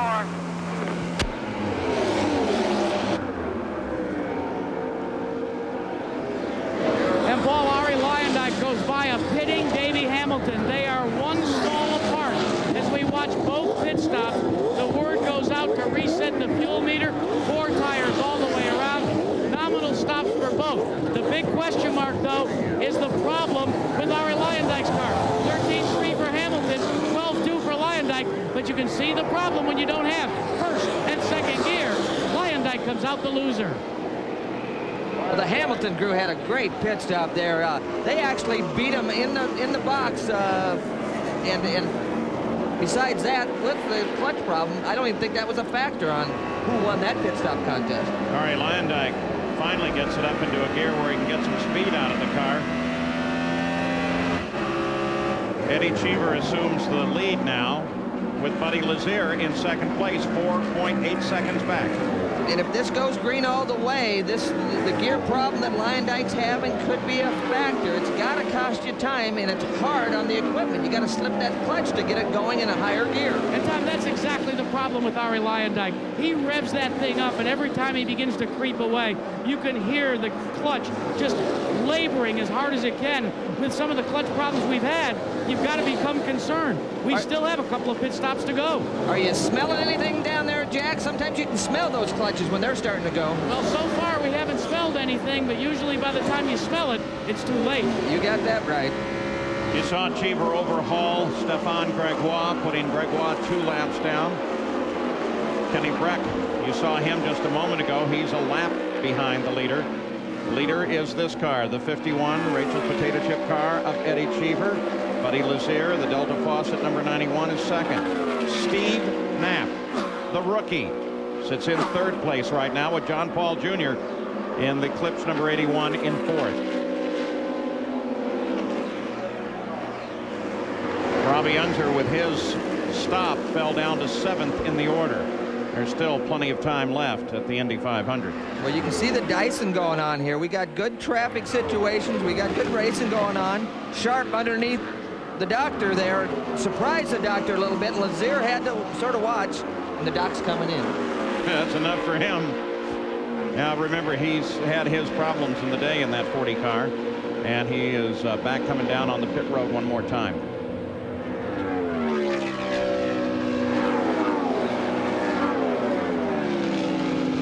This is something different as Kenny Breck in and out of the pits, but you saw that Dr. Jack Miller was undoing his straps and has come to a stop. So he has a problem that is more than just routine, and he's not going to make it to the pits at all. Yellow comes on, and that's because of Dr. Jack Miller in the number 40 car. So Eddie Cheever is the leader at the Indianapolis 500, and we have our 6th caution of the day.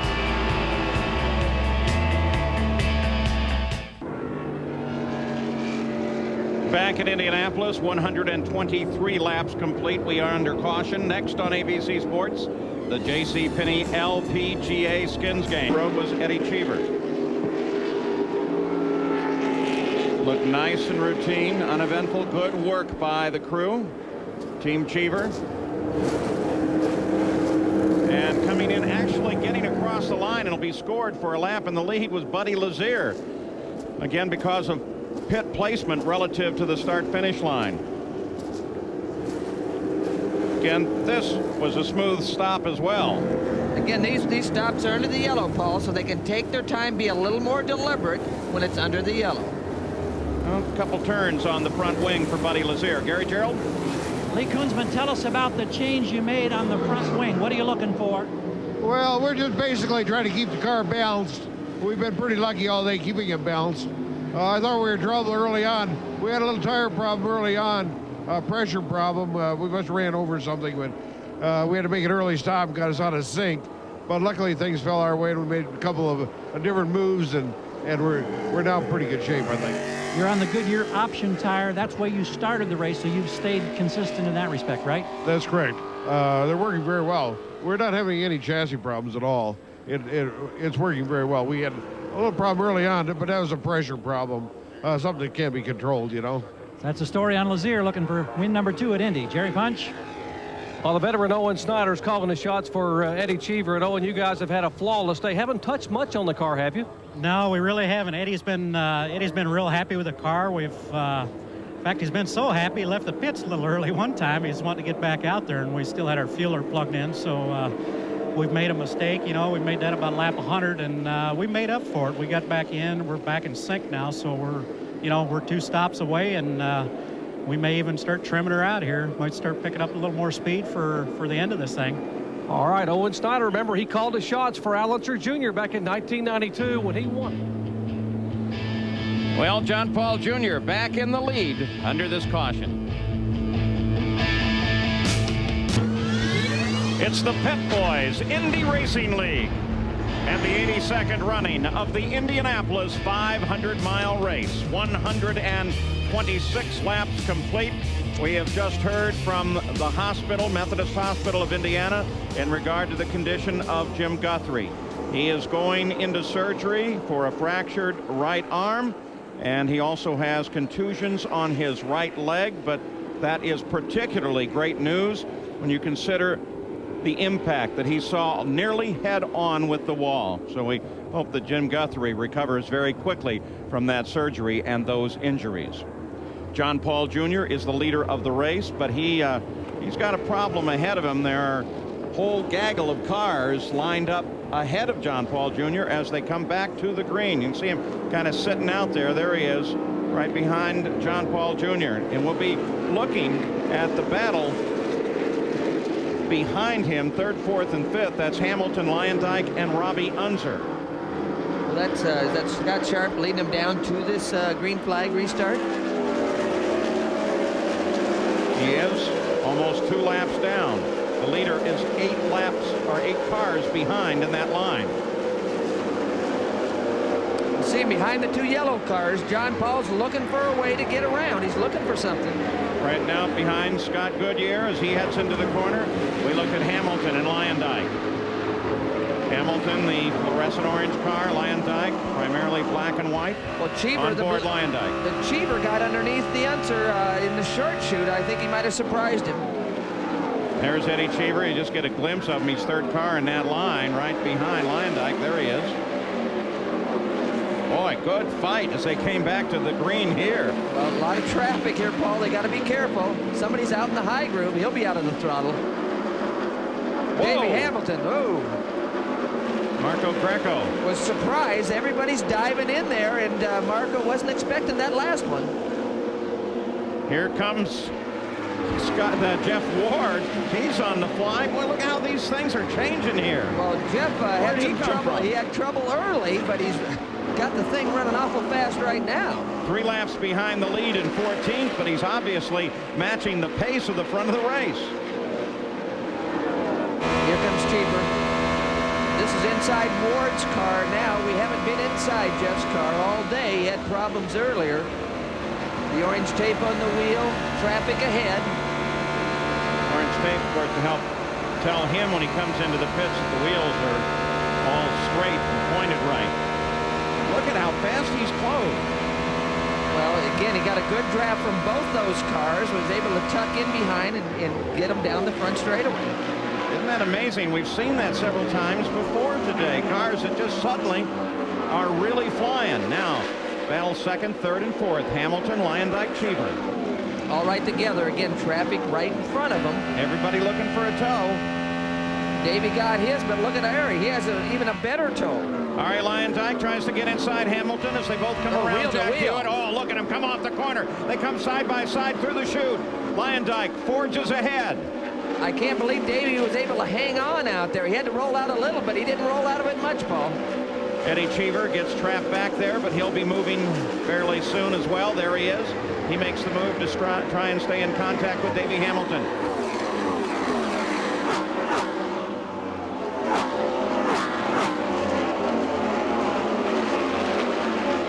John Paul Jr., the leader. We're focusing second, third, fourth. And for that matter, fifth, because Steve Knapp, you can see him back there. Yep, Steve Knapp in the second orange car, looking car back there, just moving around underneath.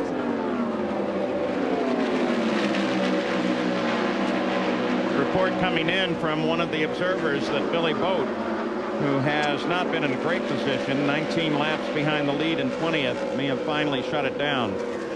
And there he is. Well, Billy's had a tough day. This looks like it's going to be the end of it. Well, but we have suggested that before, and the new rule that allows them to get the cars out of the pit area, which is strictly for safety. The yellow comes out for Billy Boat, but it does, it certainly helps them get these cars repaired and get them back into the fight. 8th yellow of the day, A.J. Foyt. 1 car left. If Billy's out, that's Kenny Breck, and he is currently, see him there, in 9th place. Under caution at Indianapolis, the caution came out for Billy Boat, the 8th of the day, 41 laps of caution. You look down on the Indianapolis Motor Speedway from the Goodyear blimp. It's the 58th year that a Goodyear blimp has covered the Indianapolis 500. Now, under this yellow, Jeff Ward had an interesting situation. He'd run 8 laps of green flag. Now, you're riding on board with him just a couple of laps ago. See how he's kind of wandering around the track? You see the car wiggle? What do you think that is? Well, look at the left front, Paul. Here's what that's all about. Yep. Right rear wheel. Very fortunate this is under the yellow. He ran 6 or 7 laps into the green, Paul. That's an unusual situation, but a lot of times when you get on the brakes, a couple times it can knock that wheel loose. And the car was able to make it to the pit area. Now tonight, on the wonderful Warriors board once again, remember 8 of them started the race. Steve Knapp is now the highest position rookie in the field, though both Knapp and Robbie Unser are looking very strong, and there remain 6 of the 8 still in the run.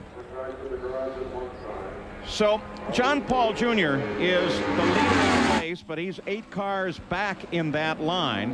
Ari Lyondike is second in the race itself. Cheever is third, Davey Hamilton is fourth, and Steve Knapp, the rookie, is fifth.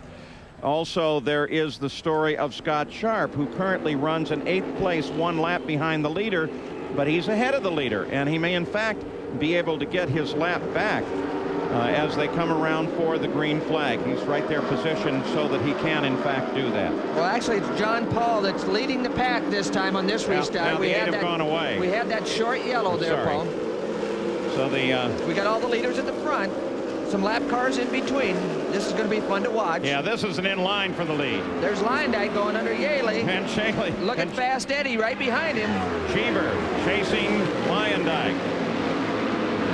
Lazier on the outside looking for a spot around. Lazier was looking for racing room, got caught up behind Yaley. Cheever in pursuit of Lyndike. Lyndike, of course, chasing John Paul Jr.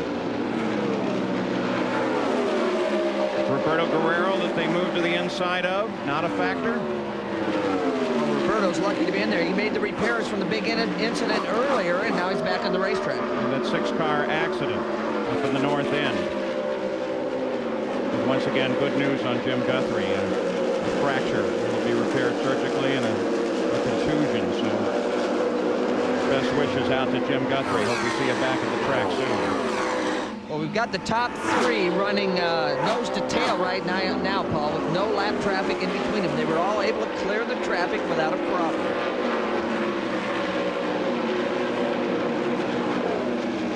John Paul Jr., Lyndike, Cheever, 1, 2, 3. All right together there. John Paul has 1.3 second advantage.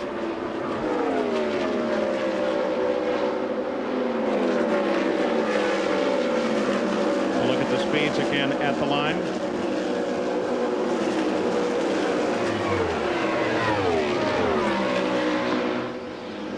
You can see Lyndike's running a little quicker than John Paul on that lap, and they were pretty much all out of traffic, Paul. So this could mean that we're going to see some action here shortly. Means that at least for that lap, Lyndike, the fastest car on the course.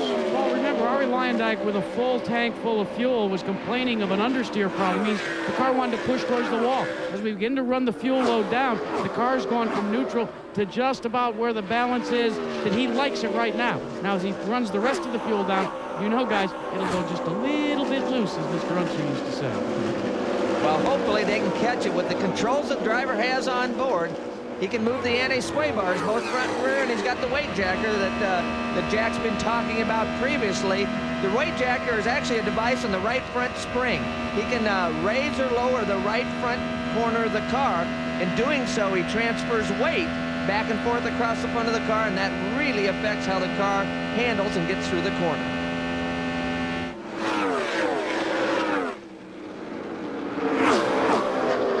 He's closing in now. The lap leaders, John Paul with 31. Battle's right up there at the front. Haven't seen Kenny Breck for a while, 2 laps behind the lead in 9th place now. The lone hope of the A.J. Foyt team.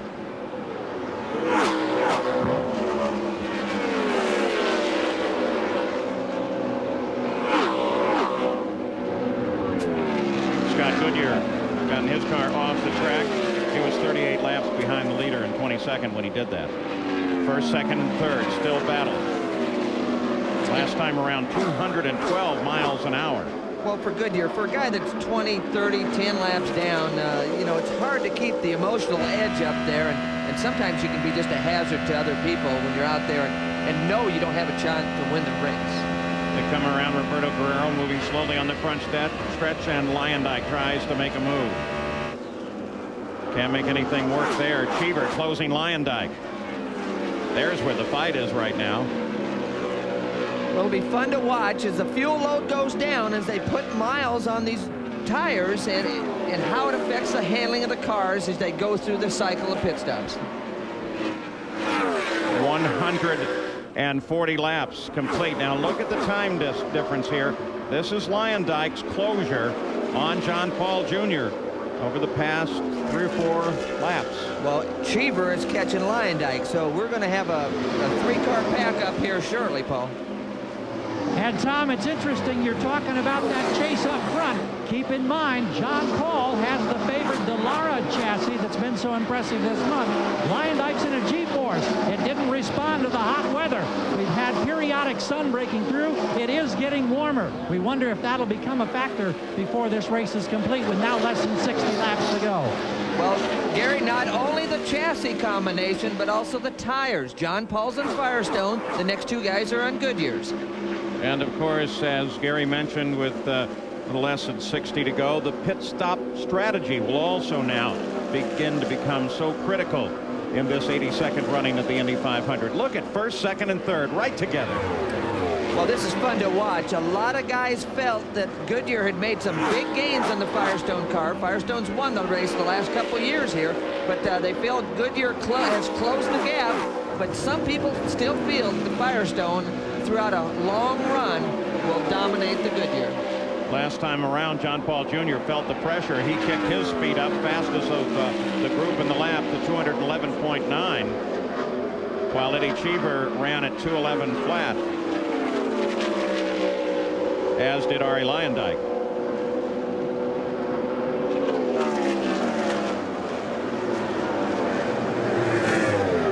Cheever gets the car out into fresh air and then drops back in line into turn one. Well, and Arie's actually lost a little bit of ground to John Paul at this time. Again, you got a Goodyear and a Firestone battling for second and third.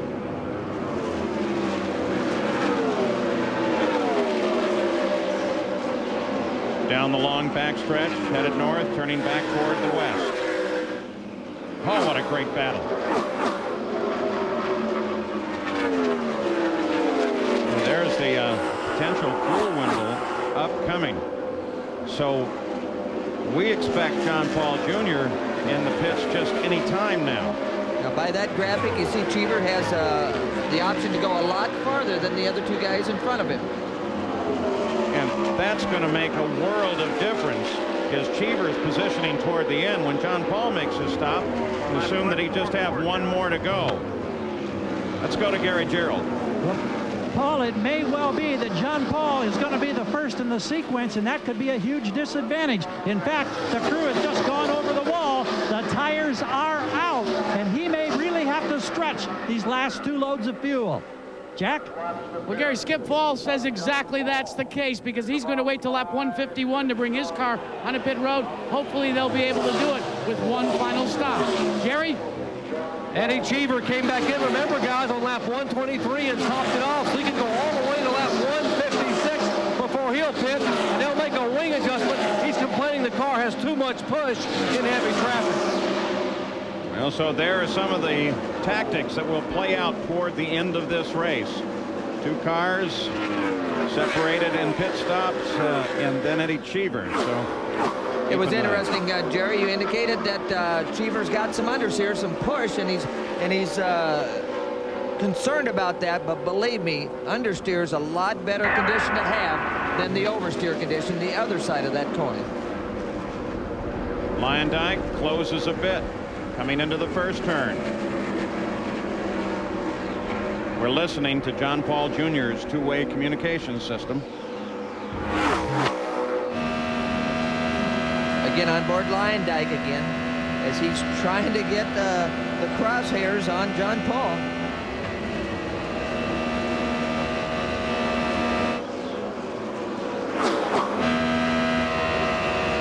Cheever is right there behind this car. Arie Luyendyk, look at this. There, John Paul Jr. goes for the pits. Leader's in. You see him get it wowed down. He's on the brakes hard to get under the 100-mile-an-hour speed limit. That causes the car to wiggle. So Luyendyk will pick up the lead. Eddie Cheever in second. And Gary Gerald awaits the arrival of John Paul Jr. The Pelfrey team has been flawless thus far today. John Paul shakes his head no. He declines the drink. A veteran tough luck driver was in a wheelchair a year ago. No changes. They're cleaning the radiators, taking extra time, and they pulled a big chunk of debris out of there. Fueling complete. Oh, it's not a real good stop. Better than 17 seconds. Yeah, but they did have to clear the coolers. That could have driven the engine temperature through the roof and taken that car out of the run. So with clear cooling once again, John Paul Jr. back into the fight. Lyondike is the leader. Cheever is 0.7 of a second back. And you might have heard over John Paul's radio, they said reset the fuel so you know exactly what kind of mileage you're getting and how far you can go in this next segment.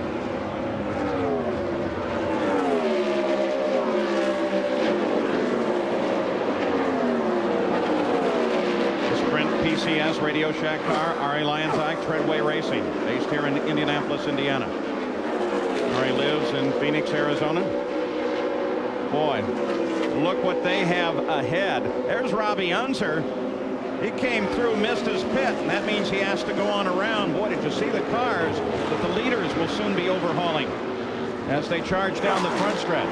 Plenty of traffic here, Paul. 5 cars ahead of the leader, Ari Lyondike. Now the leader, John Paul Jr. and Ari Lyondike. Now Ari trying to make a move. 3 wide here. 4 wide. Cheever's looking for another spot. Cheever had a run on Lyondike, but again, 4 wide, he had no place to go. Oh, Cheever was just trying to find any place that he could go as they went 3, then 4 wide, and the whole complexion at the front of the field continues to change. Lyondike in. Lyondike in. Here comes Lyondike. He's probably thinking, I got to get out of this mess. That was a little heavy on the traffic side. Boy, that was very tight. Ari Lyondike looking to team Treadway for service, Jack. And while Ari is coming in 1 lap sooner than he wanted to, the concern was the possibility of running out of fuel. Skip Ball leads the crew working from the right side of the right front tire. He had a problem with the gun on the right front. That's right, Tom. He had a problem with the gun. Still is 13.8 is Eddie Cheever. And Robbie Unser finally makes his way back on the pit road in Eddie Cheever's team car. Another one of the 2 Rachel potato chip cars. Look at Ari. Ari is struggling to get back to speed. He might have lost another gear in that gearbox. We talked about the gear problem he had earlier. That car doesn't look like it's going to move. Well, the last time he really dumped the clutch. High revs, got it out of there. It's not working this time. Ari Lyondike. See him reach down, go for the gear shift. Hey, Paul, here's what happened. As you and me and Tom just suspected, you can't run those clutches and slide them the way they have. The latest on the radio from Ari Lyondike is that he thinks he has cooked the clutch. Well, you can run without some gears in the gearbox. You can't run without the clutch. Now will they go yellow for Ari Lyondike? Well, he's got a spot there he could pull it off and maybe get out of the way, but looks like he might be planning just that. No, it actually looks like he's going the other way. I thought he was going to turn out there, and so they could come out and pull him back in. He's not going to do that. So Eddie Cheever picks up the lead. Davey Hamilton in second. Rookie Steve Knapp in third. The yellow comes out for Eddie Cheever, the 9th of the day. Or for Ari Lyondike, the 9th yellow of the day. He got just a few feet beyond the area where he could have been pulled back in and then pulled off onto the grass. The defending champion.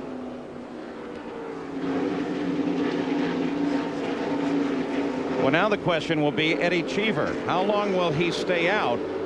He was originally scheduled to come in for pit service on that lap, but with the slowdown with the yellow, he'll be able to stay out a little bit. What incredible luck for Eddie Cheever. Well, it's the fate of the 500, Paul. I mean, just things go your way sometimes, and some days it's not your opportunity. So Eddie Cheever stays out as the yellow comes on. John Paul Jr. is now 1 lap off of the pace.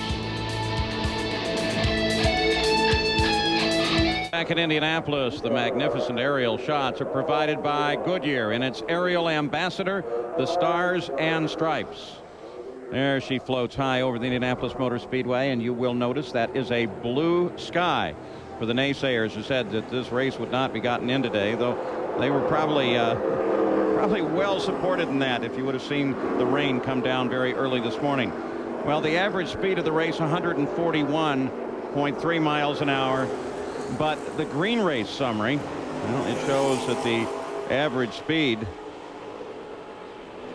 is at 142. The degree race summary, 142.026 miles an hour. Looking at 2 different computers there. There's the real number, 142. And out after 150 laps. too long a list at Indianapolis. Let's go to Gary.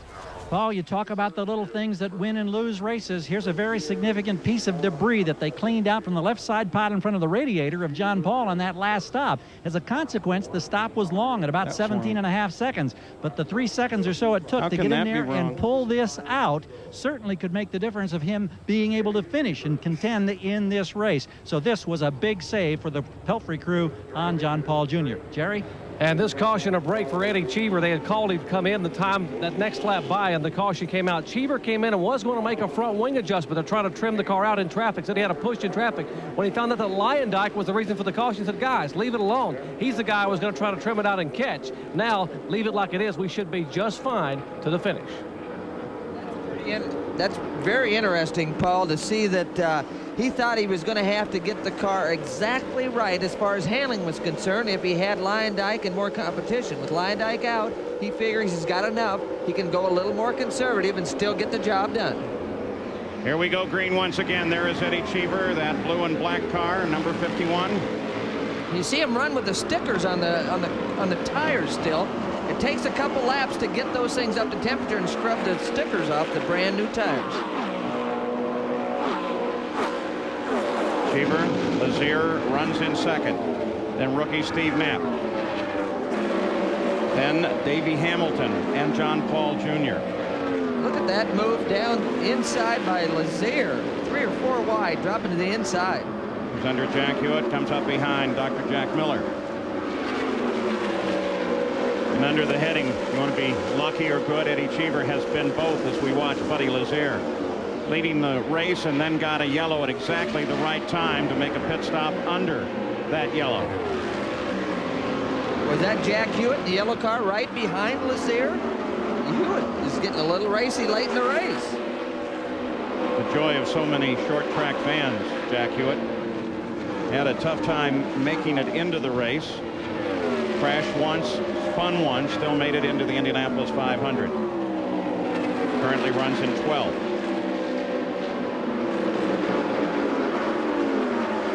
Buddy Lazier, the 1996 winner,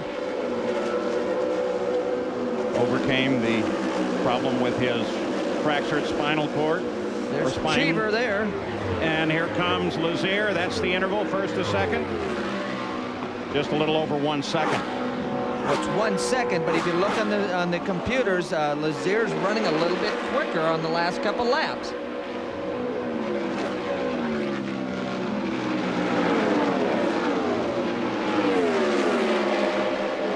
At the Indianapolis Motor Speedway, the 82nd running of the Indianapolis 500. 158 laps of the 200 are now complete.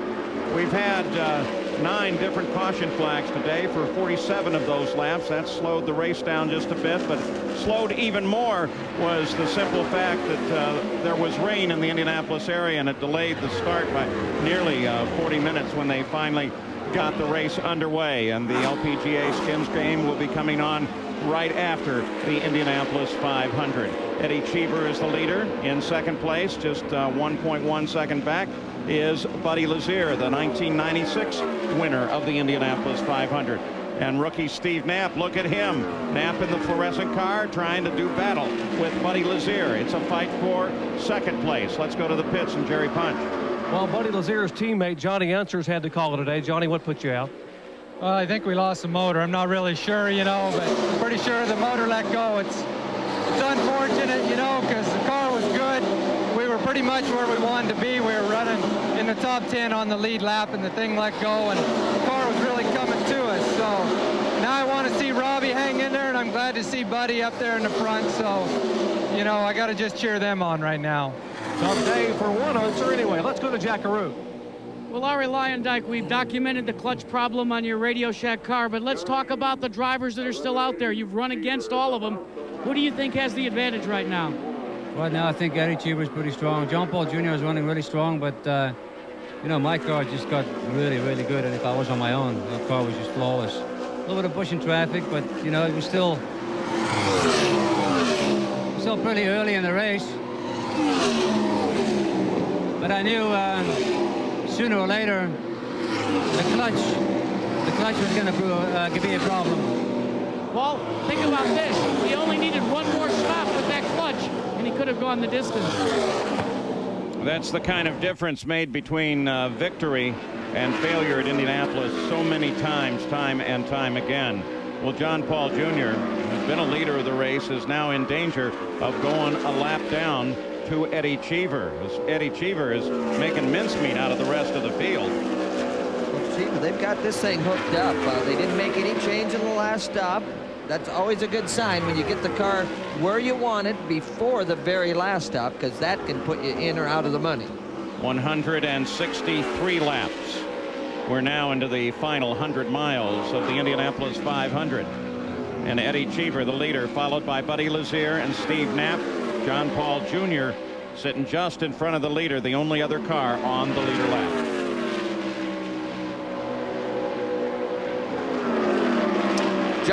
Paul's actually hustling this car pretty good. He can't afford to get a lap down, obviously, so he's trying to keep Eddie behind him. Eddie just got a great run off that corner, though.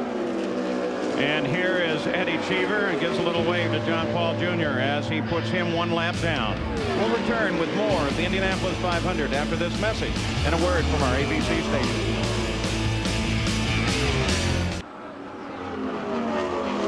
The blue and black Rachel potato chip car number 51 of Eddie Cheever just clicked off a lap at 210.3 miles an hour as the leader of the Indianapolis 500. You see Cheever there, then an intervening car, and then the 91 car. That purple and yellow machine, that belongs to Buddy Lazier.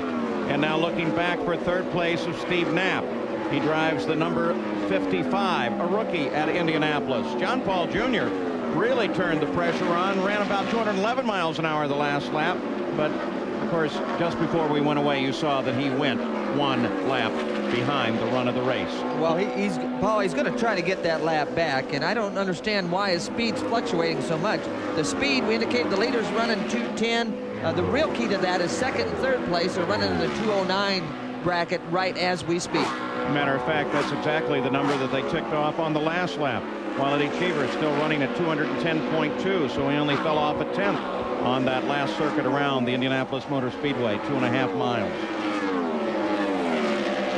Davey Hamilton, a lap behind the race, is in fifth. So is Scott Sharp. 2 laps back, and Robbie Unser and Kenny Breck. 3 back, Michener, Yaley, and Stefan Gregoire. But how about this story? This Knapp kid has done a tremendous job. 23rd to 3rd. That's a pretty good effort. After carburation day, he was very concerned about pit stops. They've calculated everything. He was having a little trouble hitting his spots. They got one more stop to go, Paul. Now, we do expect the stops to come almost any time now. We can take a look at that fuel window. Look at them. The top 3. And about 5-6 laps away, they should all be in here, if not sooner. Well, they've got one stop left. They can go somewhere between 25 and 31 or 2 laps, depending on what the combination is. So they can all do it easily in one more stop. They all pitted back about the 154th lap. Jackaroo? Well, let's tell you one of the reasons that the crew is telling me that John Paul ended up going that lap down. It seems that the yellow light that we tell you about that's for information purposes only on the dashboard, remember we've talked about it in our Pep Boys IRL track facts, well, it inadvertently went on, must have been mistakenly keyed by a radio transmission, and John Paul backed out of the throttle.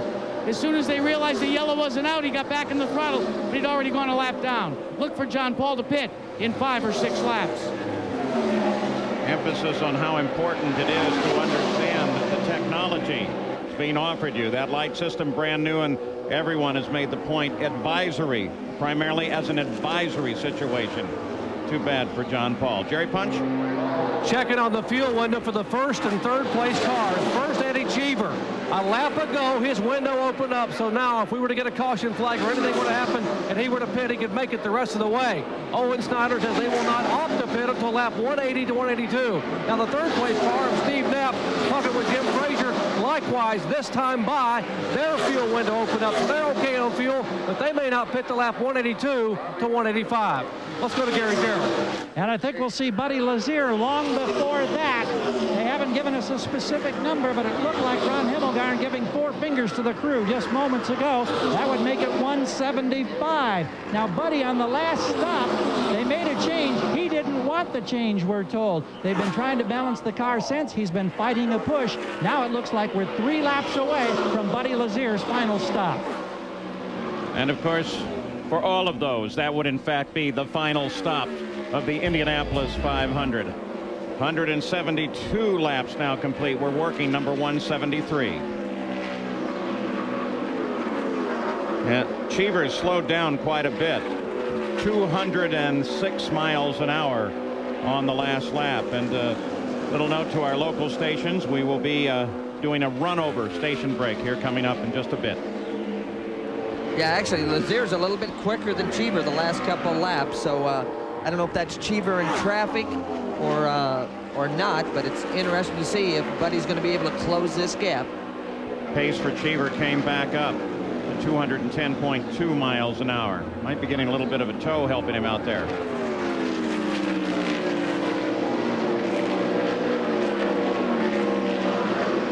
So Eddie Cheever is the leader of the Indianapolis 500 on the 174th lap. We'll be back after this from our local stations. Well, just a moment ago, the yellow light flashed on once again at Indianapolis. You're riding with Greg Waugh, who slowed down on the front stretch. And here is the reason. Greg Waugh certainly it. Look at that. Whoa. Well, and he kept going. Well, he got way out of the groove, and he was just trying to inch it around the corner, and finally got up the marbles, and the thing did a couple tail slappers. You can see he's missed the groove. For some reason, he's way up high. He's just trying to get to the corner. He gets a little marbles just on the exit, and the thing does a little tank slapper, and he slaps the wall. You know, Scott Sharp was working past him there, and he saw the debris, paper debris on the front of his car as he slapped it up against the wall. And despite the fact that the no pit sign is out, at least one competitor is going to find his way into the pits, and that's your early leader of the race, Greg Ray. Many laps down, so it can't hurt him. Don't forget, after the Indianapolis 500 here, next on ABC Sports, the J.C. Penney LPGA Skins Game from the Stonebriar Country Club. Well, it has been a most interesting Indianapolis 500. A great deal going on all up and down the top of the order. Most of it focused on the front of the field. 176 laps are now complete.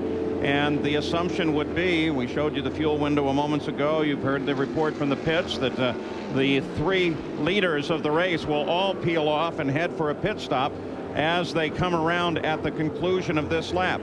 And that stop for all 3 would also take them to the end of the 500 miles and turn this from an endurance run into a sprint. And just as we suggested, not just the leaders, but it seems everybody has taken this opportunity to roll down onto the pit road. The 51 car is the leader of the race, Eddie Cheever. Well, they bunch up in the pits. They're all trying to get to their pit box. There's second place, the 91 car of Buddy Lazier.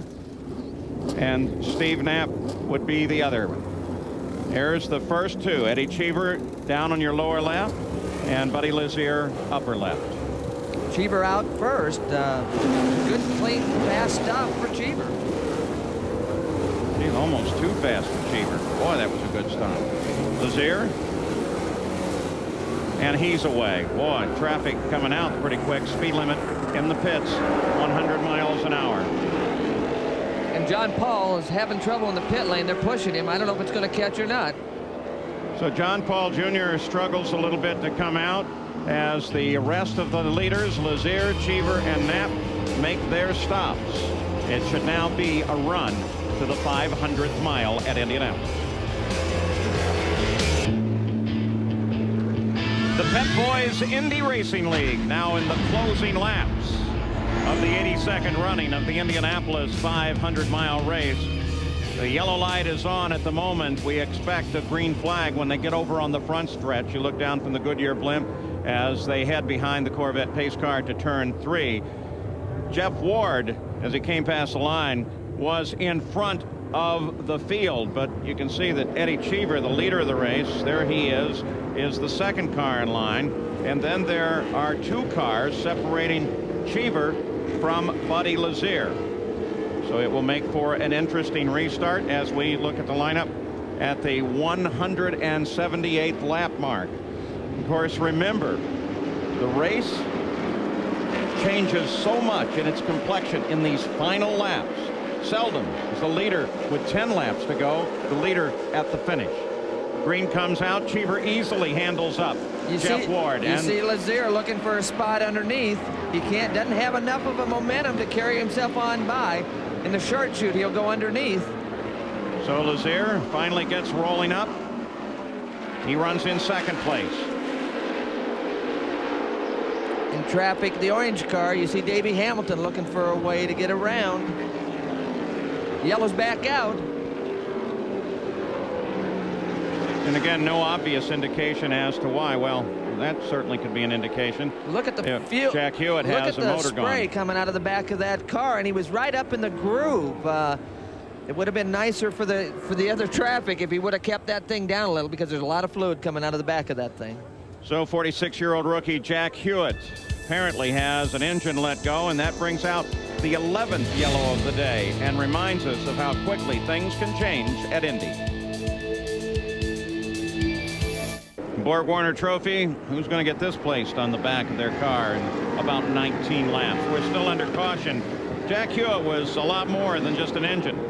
Well, fluid came out and got the car sideways. Jack did a tremendous job of catching that thing. He definitely didn't want that kind of yahoo at this time in the race. Yeah, 26 years of racing on short tracks paid off for Jack right there. Well, he got up out of the groove, but I think that was the fluid that got him started. He did a couple tank slappers, but caught it. Jerry Punch? Well, Tommy, Steve, we don't see anything coming out of the car here. He sits on pit road. They fuel the car. They put 4 tires on it. And Chuck Buckman just said he got up out of the groove, spun it, but he's okay, and headed back down pit road. Well, I guess I didn't know that fuel, if it came out of the engine compartment or the cockpit, but he definitely missed the groove. So as we are ready for the restart, and again, perhaps a sprint to the finish of the Indy 500, Eddie Cheever, the blue and black 51 car, is at the front of the field, and then 2 cars that are not on the lead lap. Buddy Lazier, there's his 91 purple and yellow Delta Faucet machine. He sits 4th back in that line. And then there are 4 more cars back to Steve Knapp, who currently runs in 3rd place. Already Cheever begins to pick the pace up. A big advantage to have lap cars in between you. It really helps you get away from that 2nd place car and keeps him from getting a big jump on you. But look at Lazier. He's right there. He got a toe. He's going to get by both these guys getting into turn 1. Actually got a toe off Cheever's teammate, Robbie Unser. And now Lazier on the charge. Lazier in 2nd, trying to catch the leader onto the backstretch.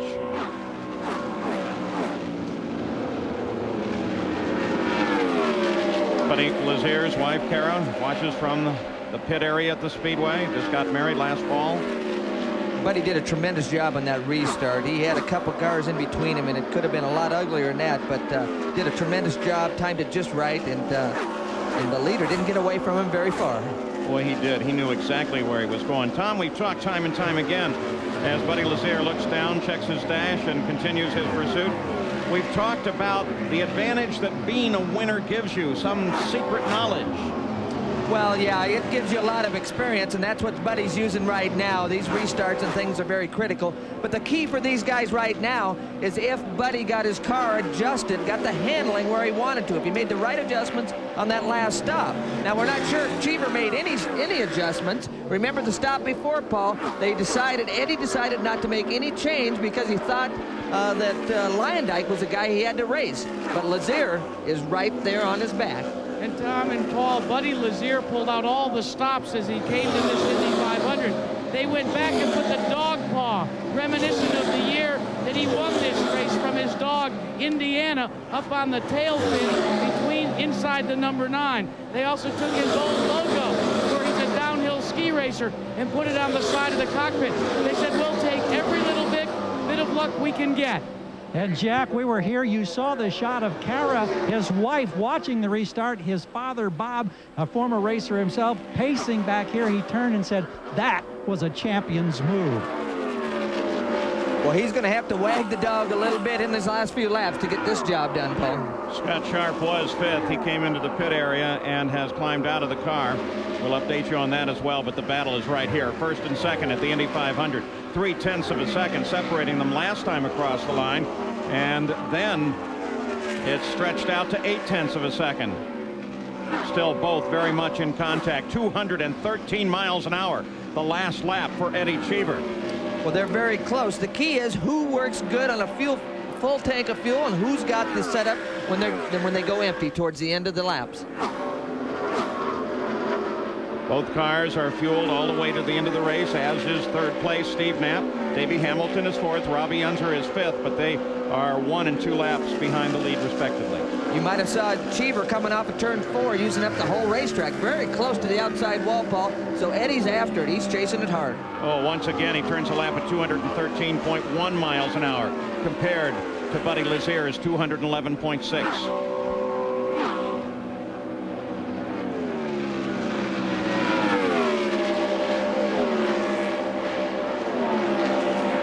14 laps to go. We mentioned Scott Sharp, Jack Arute. Well, let's ask him, Paul, what put you out of it, Scott? Suddenly on the restart, I went to shift up to 2nd gear, and we had no gears. And all of a sudden, we had no gears, and I can't even go back to 1st or 3rd or anything. Paul, last year it was engines. This year it seems to be problems with the gearbox. It's interesting, Paul, in the gearbox problems. There was really no clue that the gearbox were any kind of problem leading up to the start of this race. And as we continue to watch this battle for the lead at Indianapolis, don't forget next on ABC Sports, the J.C. Penney LPGA Skins Game, featuring holes worth $20,000, $30,000, and $40,000. But right now, it's the lead at the Indianapolis 500 that is in some dispute, though Buddy Lazier has not been able to keep pace with Eddie Cheever. There is Greg Ray, early leader in this run, who once he began to suffer mechanical ills fell further and further and further back. He's now 19 laps behind the leader in 18th position. 213.8. Eddie Cheever is driving to win the Indy 500, picks up the pace. It's the last segment, Paul. This is quick as we've seen him run all day, so Eddie is saved a little bit for the end. Of course, a longtime veteran over from Formula One. There's the interval on the last laps. You can see Eddie Cheever running 213, nearly 214 mile an hour laps, is pulling it out. But what toll is it taking on his machine? Buddy Lazier has been right down at 209 miles an hour the last couple. Steve Knapp at 207.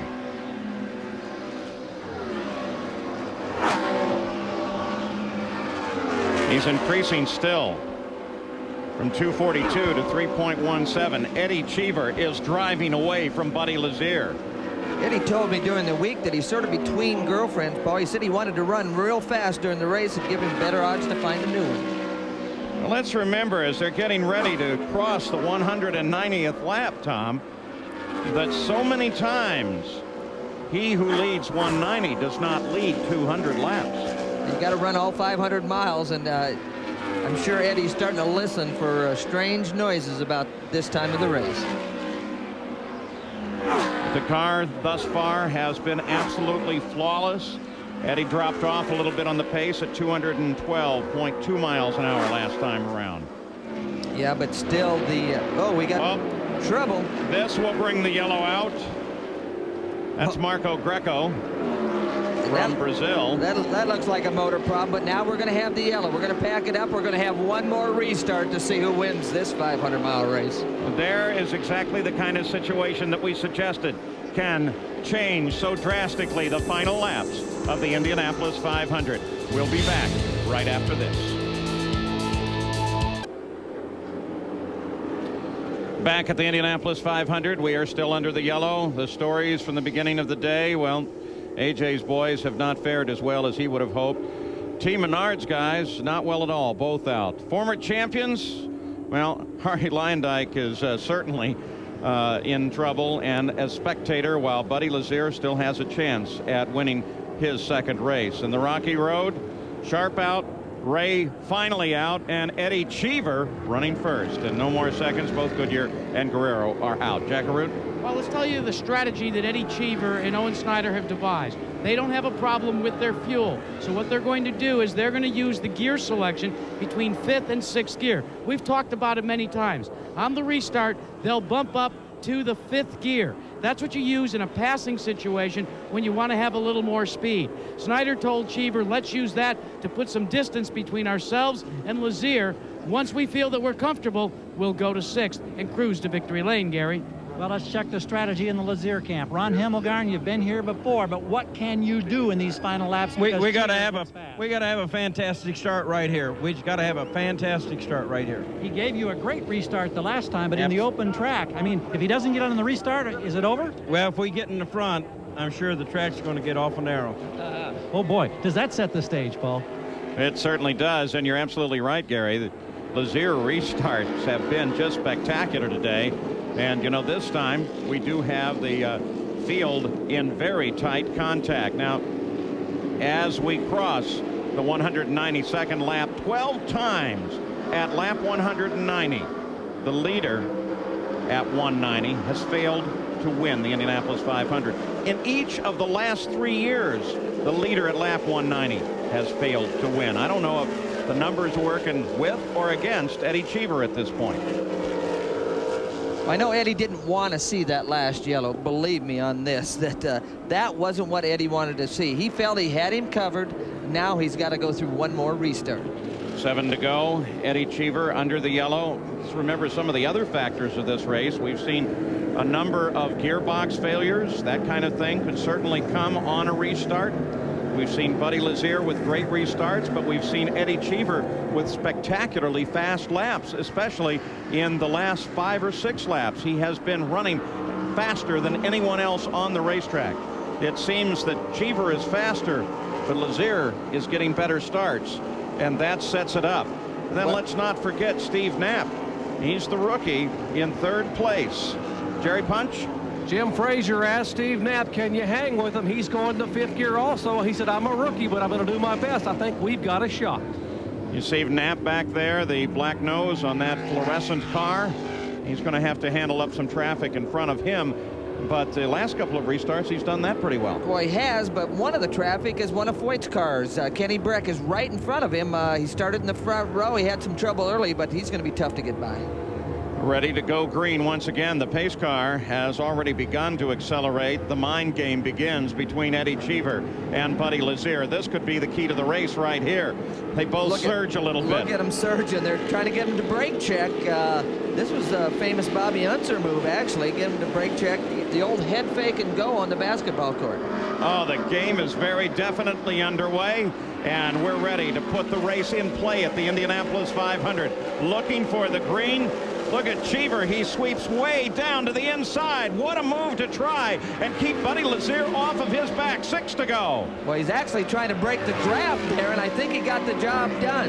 I think once Eddie gets onto the back straightaway, that it's going to be very difficult for Buddy to hang on. Eddie Cheever, the well-spoken thinking man's race driver. Not to detract anything from Buddy Lazier. So now we count down laps to the end of the Indianapolis 500. And the battle is quite simply these two men.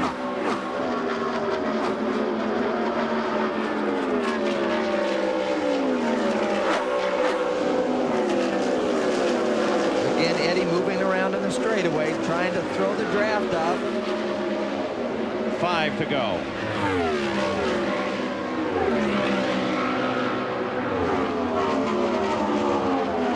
Cheever 210 last time around. Lazier 208.5. A little bit slower than when they were full of fuel. That's sort of interesting, Paul. They're actually running slower now that they're running the fuel out of the car than they did when they were on full tanks at about 212, 213. Whoa. Eddie, that's what he did in qualifying, too. Well, Eddie uses up all the racetrack, and he's not giving that room, very much room to the wall. I mean, there's an easier way to white wall those tires, Eddie. We got to talk about this. 4 to go at Indianapolis.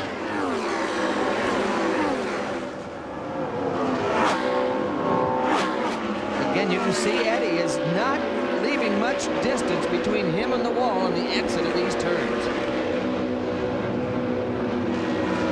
And look at his teammate, Robbie Unser. He's not in the fight, but he's certainly getting racy back there behind Lazier.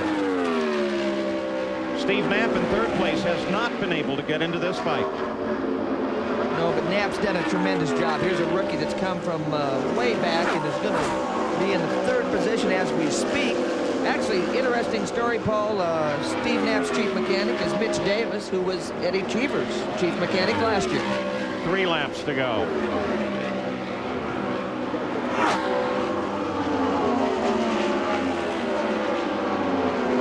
Tampa, Florida's Eddie Cheever on the backstretch now. He's traveled this world. He's lived around the world. Speaks 5 different languages. Brought Owen Snyder over to help crew his car for this Indy 500. Owen, who has a lot of history out of Albuquerque with the Unser family. He brought a lot of knowledge.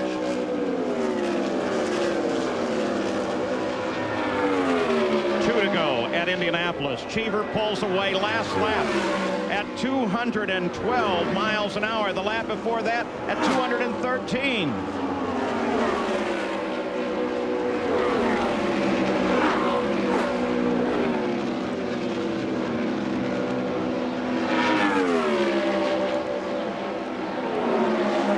Driving away from the competition, Eddie Cheever is on his way to being the 58th different winner of the Indianapolis 500-mile race.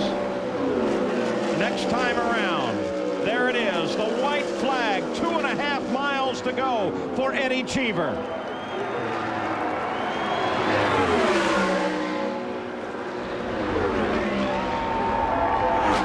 The crowd standing, the crowd cheering. He can almost carry the car from this point. His final pass down the backstretch. He'd like to get through 3 and 4 before he starts carrying it.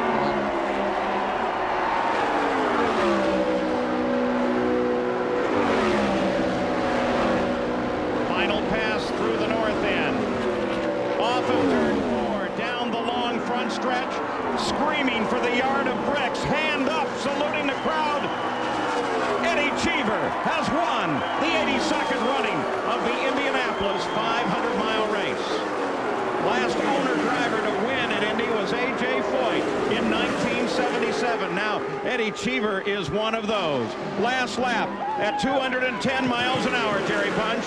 Owen, they're celebrating Owen Snyder. Congratulations on a outstanding effort today. I'll tell you, it was a team effort. You know, we made a mistake halfway in the race. It didn't affect us. We got back on our game plan, and what a team effort. I mean, I've got so many guys to thank. So many guys have helped me 10, 15 years ago in my career, and I think I brought just a little bit to Eddie. Eddie used his experience today, and well, I'll tell you what, he was there. He was there all day. He was on his game.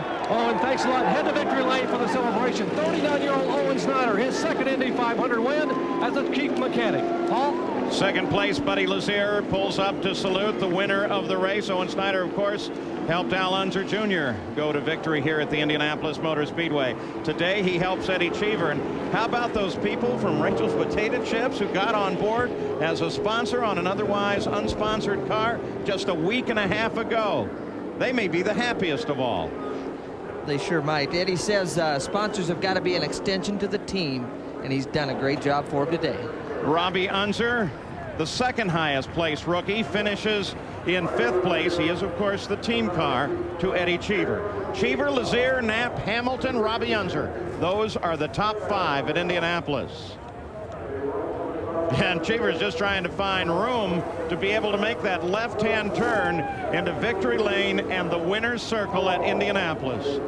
This is going to be an incredibly popular victory at the Indianapolis Motor Speedway. The very likable Eddie Cheever. And he is savoring the moment, as he should. It's fun to see the other teams out there giving the congratulations as he's coming down pit road. Well, they, the peers, probably know better than anyone else what it takes to get to Indy, and moreover, what it takes to win at Indy. And they appreciate the accomplishment here today. And the Unser jinx, by the way, is broken on the 24th of May. Into victory lane for Eddie Cheever. And here with the Pep Boys winner's circle is Jack Arute. Well, Eddie Cheever has toiled first in Formula 3000, then in Formula One, and then in kart, and now in the Pep Boys Indy Racing League. But he also once said that it was a living, breathing organism they called the Indianapolis Motor Speedway. He gets the congratulations. The official Borg-Warner trophy is being positioned on his rear wing. Triumphant as he is, Eddie Cheever, now calling Tampa, Florida his home, has come to victory lane. They say that Indy is a place that makes American heroes. And Eddie Cheever, you are the winner of the 82nd Indianapolis 500. Congratulations. I don't know what I'm supposed to say. He gets the congratulations of Owen Snyder. Snyder's been here before with Al Unser Jr. Eddie, let's go back to the start of the race. There was an altercation with J.J. Yaley, and we seem to think that maybe you were involved in it as well. Was it a close call? I turned into one at the start of the race, and somebody bumped me from behind. The car went sideways, and I thought, oh, I don't want to end this way. And I had about 15 guardian angels out to me today. I had 5 or 6 close calls, but I squeezed through all of them. Let's talk about near the end of the race. It looked like you were going to do a wall wang up there. It was reminiscent coming out of a corner of your qualifying run. How close was it? I wasn't going to finish second. Second was not in the books today. They're either going to win or not finish at all. Well, they say the Indianapolis Motor Speedway is a place for heroes, American heroes. And now the emblematic sip of the All-American drink. Eddie Cheever, when you started your driving career, what did Indy mean to you? My father told me I was raised in Italy. And my father told me that if you're going to win one race in your life, win the Indy 500. This one's for my dad. Paul? Eddie Cheever led 6 times for 76 laps to become the next American hero. Unofficial results of the 82nd running of the Indy 500 with Steve Knapp as the highest placed rookie in the field. Buddy Lazier just couldn't pedal fast enough to catch Eddie Cheever at the end of the race. The fastest rookie, Jimmy Kite, up at 11th, followed by the senior rookie, Jack Hewitt. So the Indianapolis 500-mile race has now been run. We hope that Jim Guthrie is out of surgery and doing well. And we'll be back after this. The Pep Boys Indy Racing League and the 82nd running of the Indianapolis 500 is now history. And Eddie Cheever has won. Buddy Lazier in second. Gary Gerald? Buddy Lazier, I know you gave it everything that was humanly possible. That last restart was the one that was so critical. Did you think you had a chance to overhaul him there? Well, we made a pit stop right before that. We made a bunch of changes to our car, so we were hoping that we had some more for him because we were just wide open and we just didn't have enough. I used up all the settings, all the adjustments inside the cockpit, and there just wasn't any more for me this time. Next time we'll have to come back with a little more. And we gave it everything we had. Still a race to be proud of. Great job. Thank you very much. Jerry? 30-year-old Steve Knapp, a rookie from 23rd to 3rd. Steve, is this the way you dreamed it would be with your first run at Indy? I just was happy to be here, but I knew on the second lap around here that the car was just glued to the track and I could pretty much do whatever I wanted to. And, Miller Milling Company and Prima Donna Resorts, they were backing us here, and I wouldn't be here without them. It's been a long road. Thank you, Carl Haas, for the recommendation to Bob Hancher, everybody. I can't believe it. He said he wanted to drive a Dayglow orange car because he saw Mario Andretti win here in '69 in Dayglow orange. He said, I wanted to be that my first ride, and look what it did for me. Paul? Oh, it did a marvelous job, giving him a 3rd place finish. So Eddie Cheever now begins to enjoy winner's circle at Indianapolis. With 23 lead changes among 10 drivers in the 500 miles, Eddie Cheever was hit in the very first turn, had the car sideways, but he persevered, and he took the 82nd running of the Indianapolis 500. Congratulations to Eddie Cheever of Tampa, Florida. Now let's send you back to Brent Musburger in New York.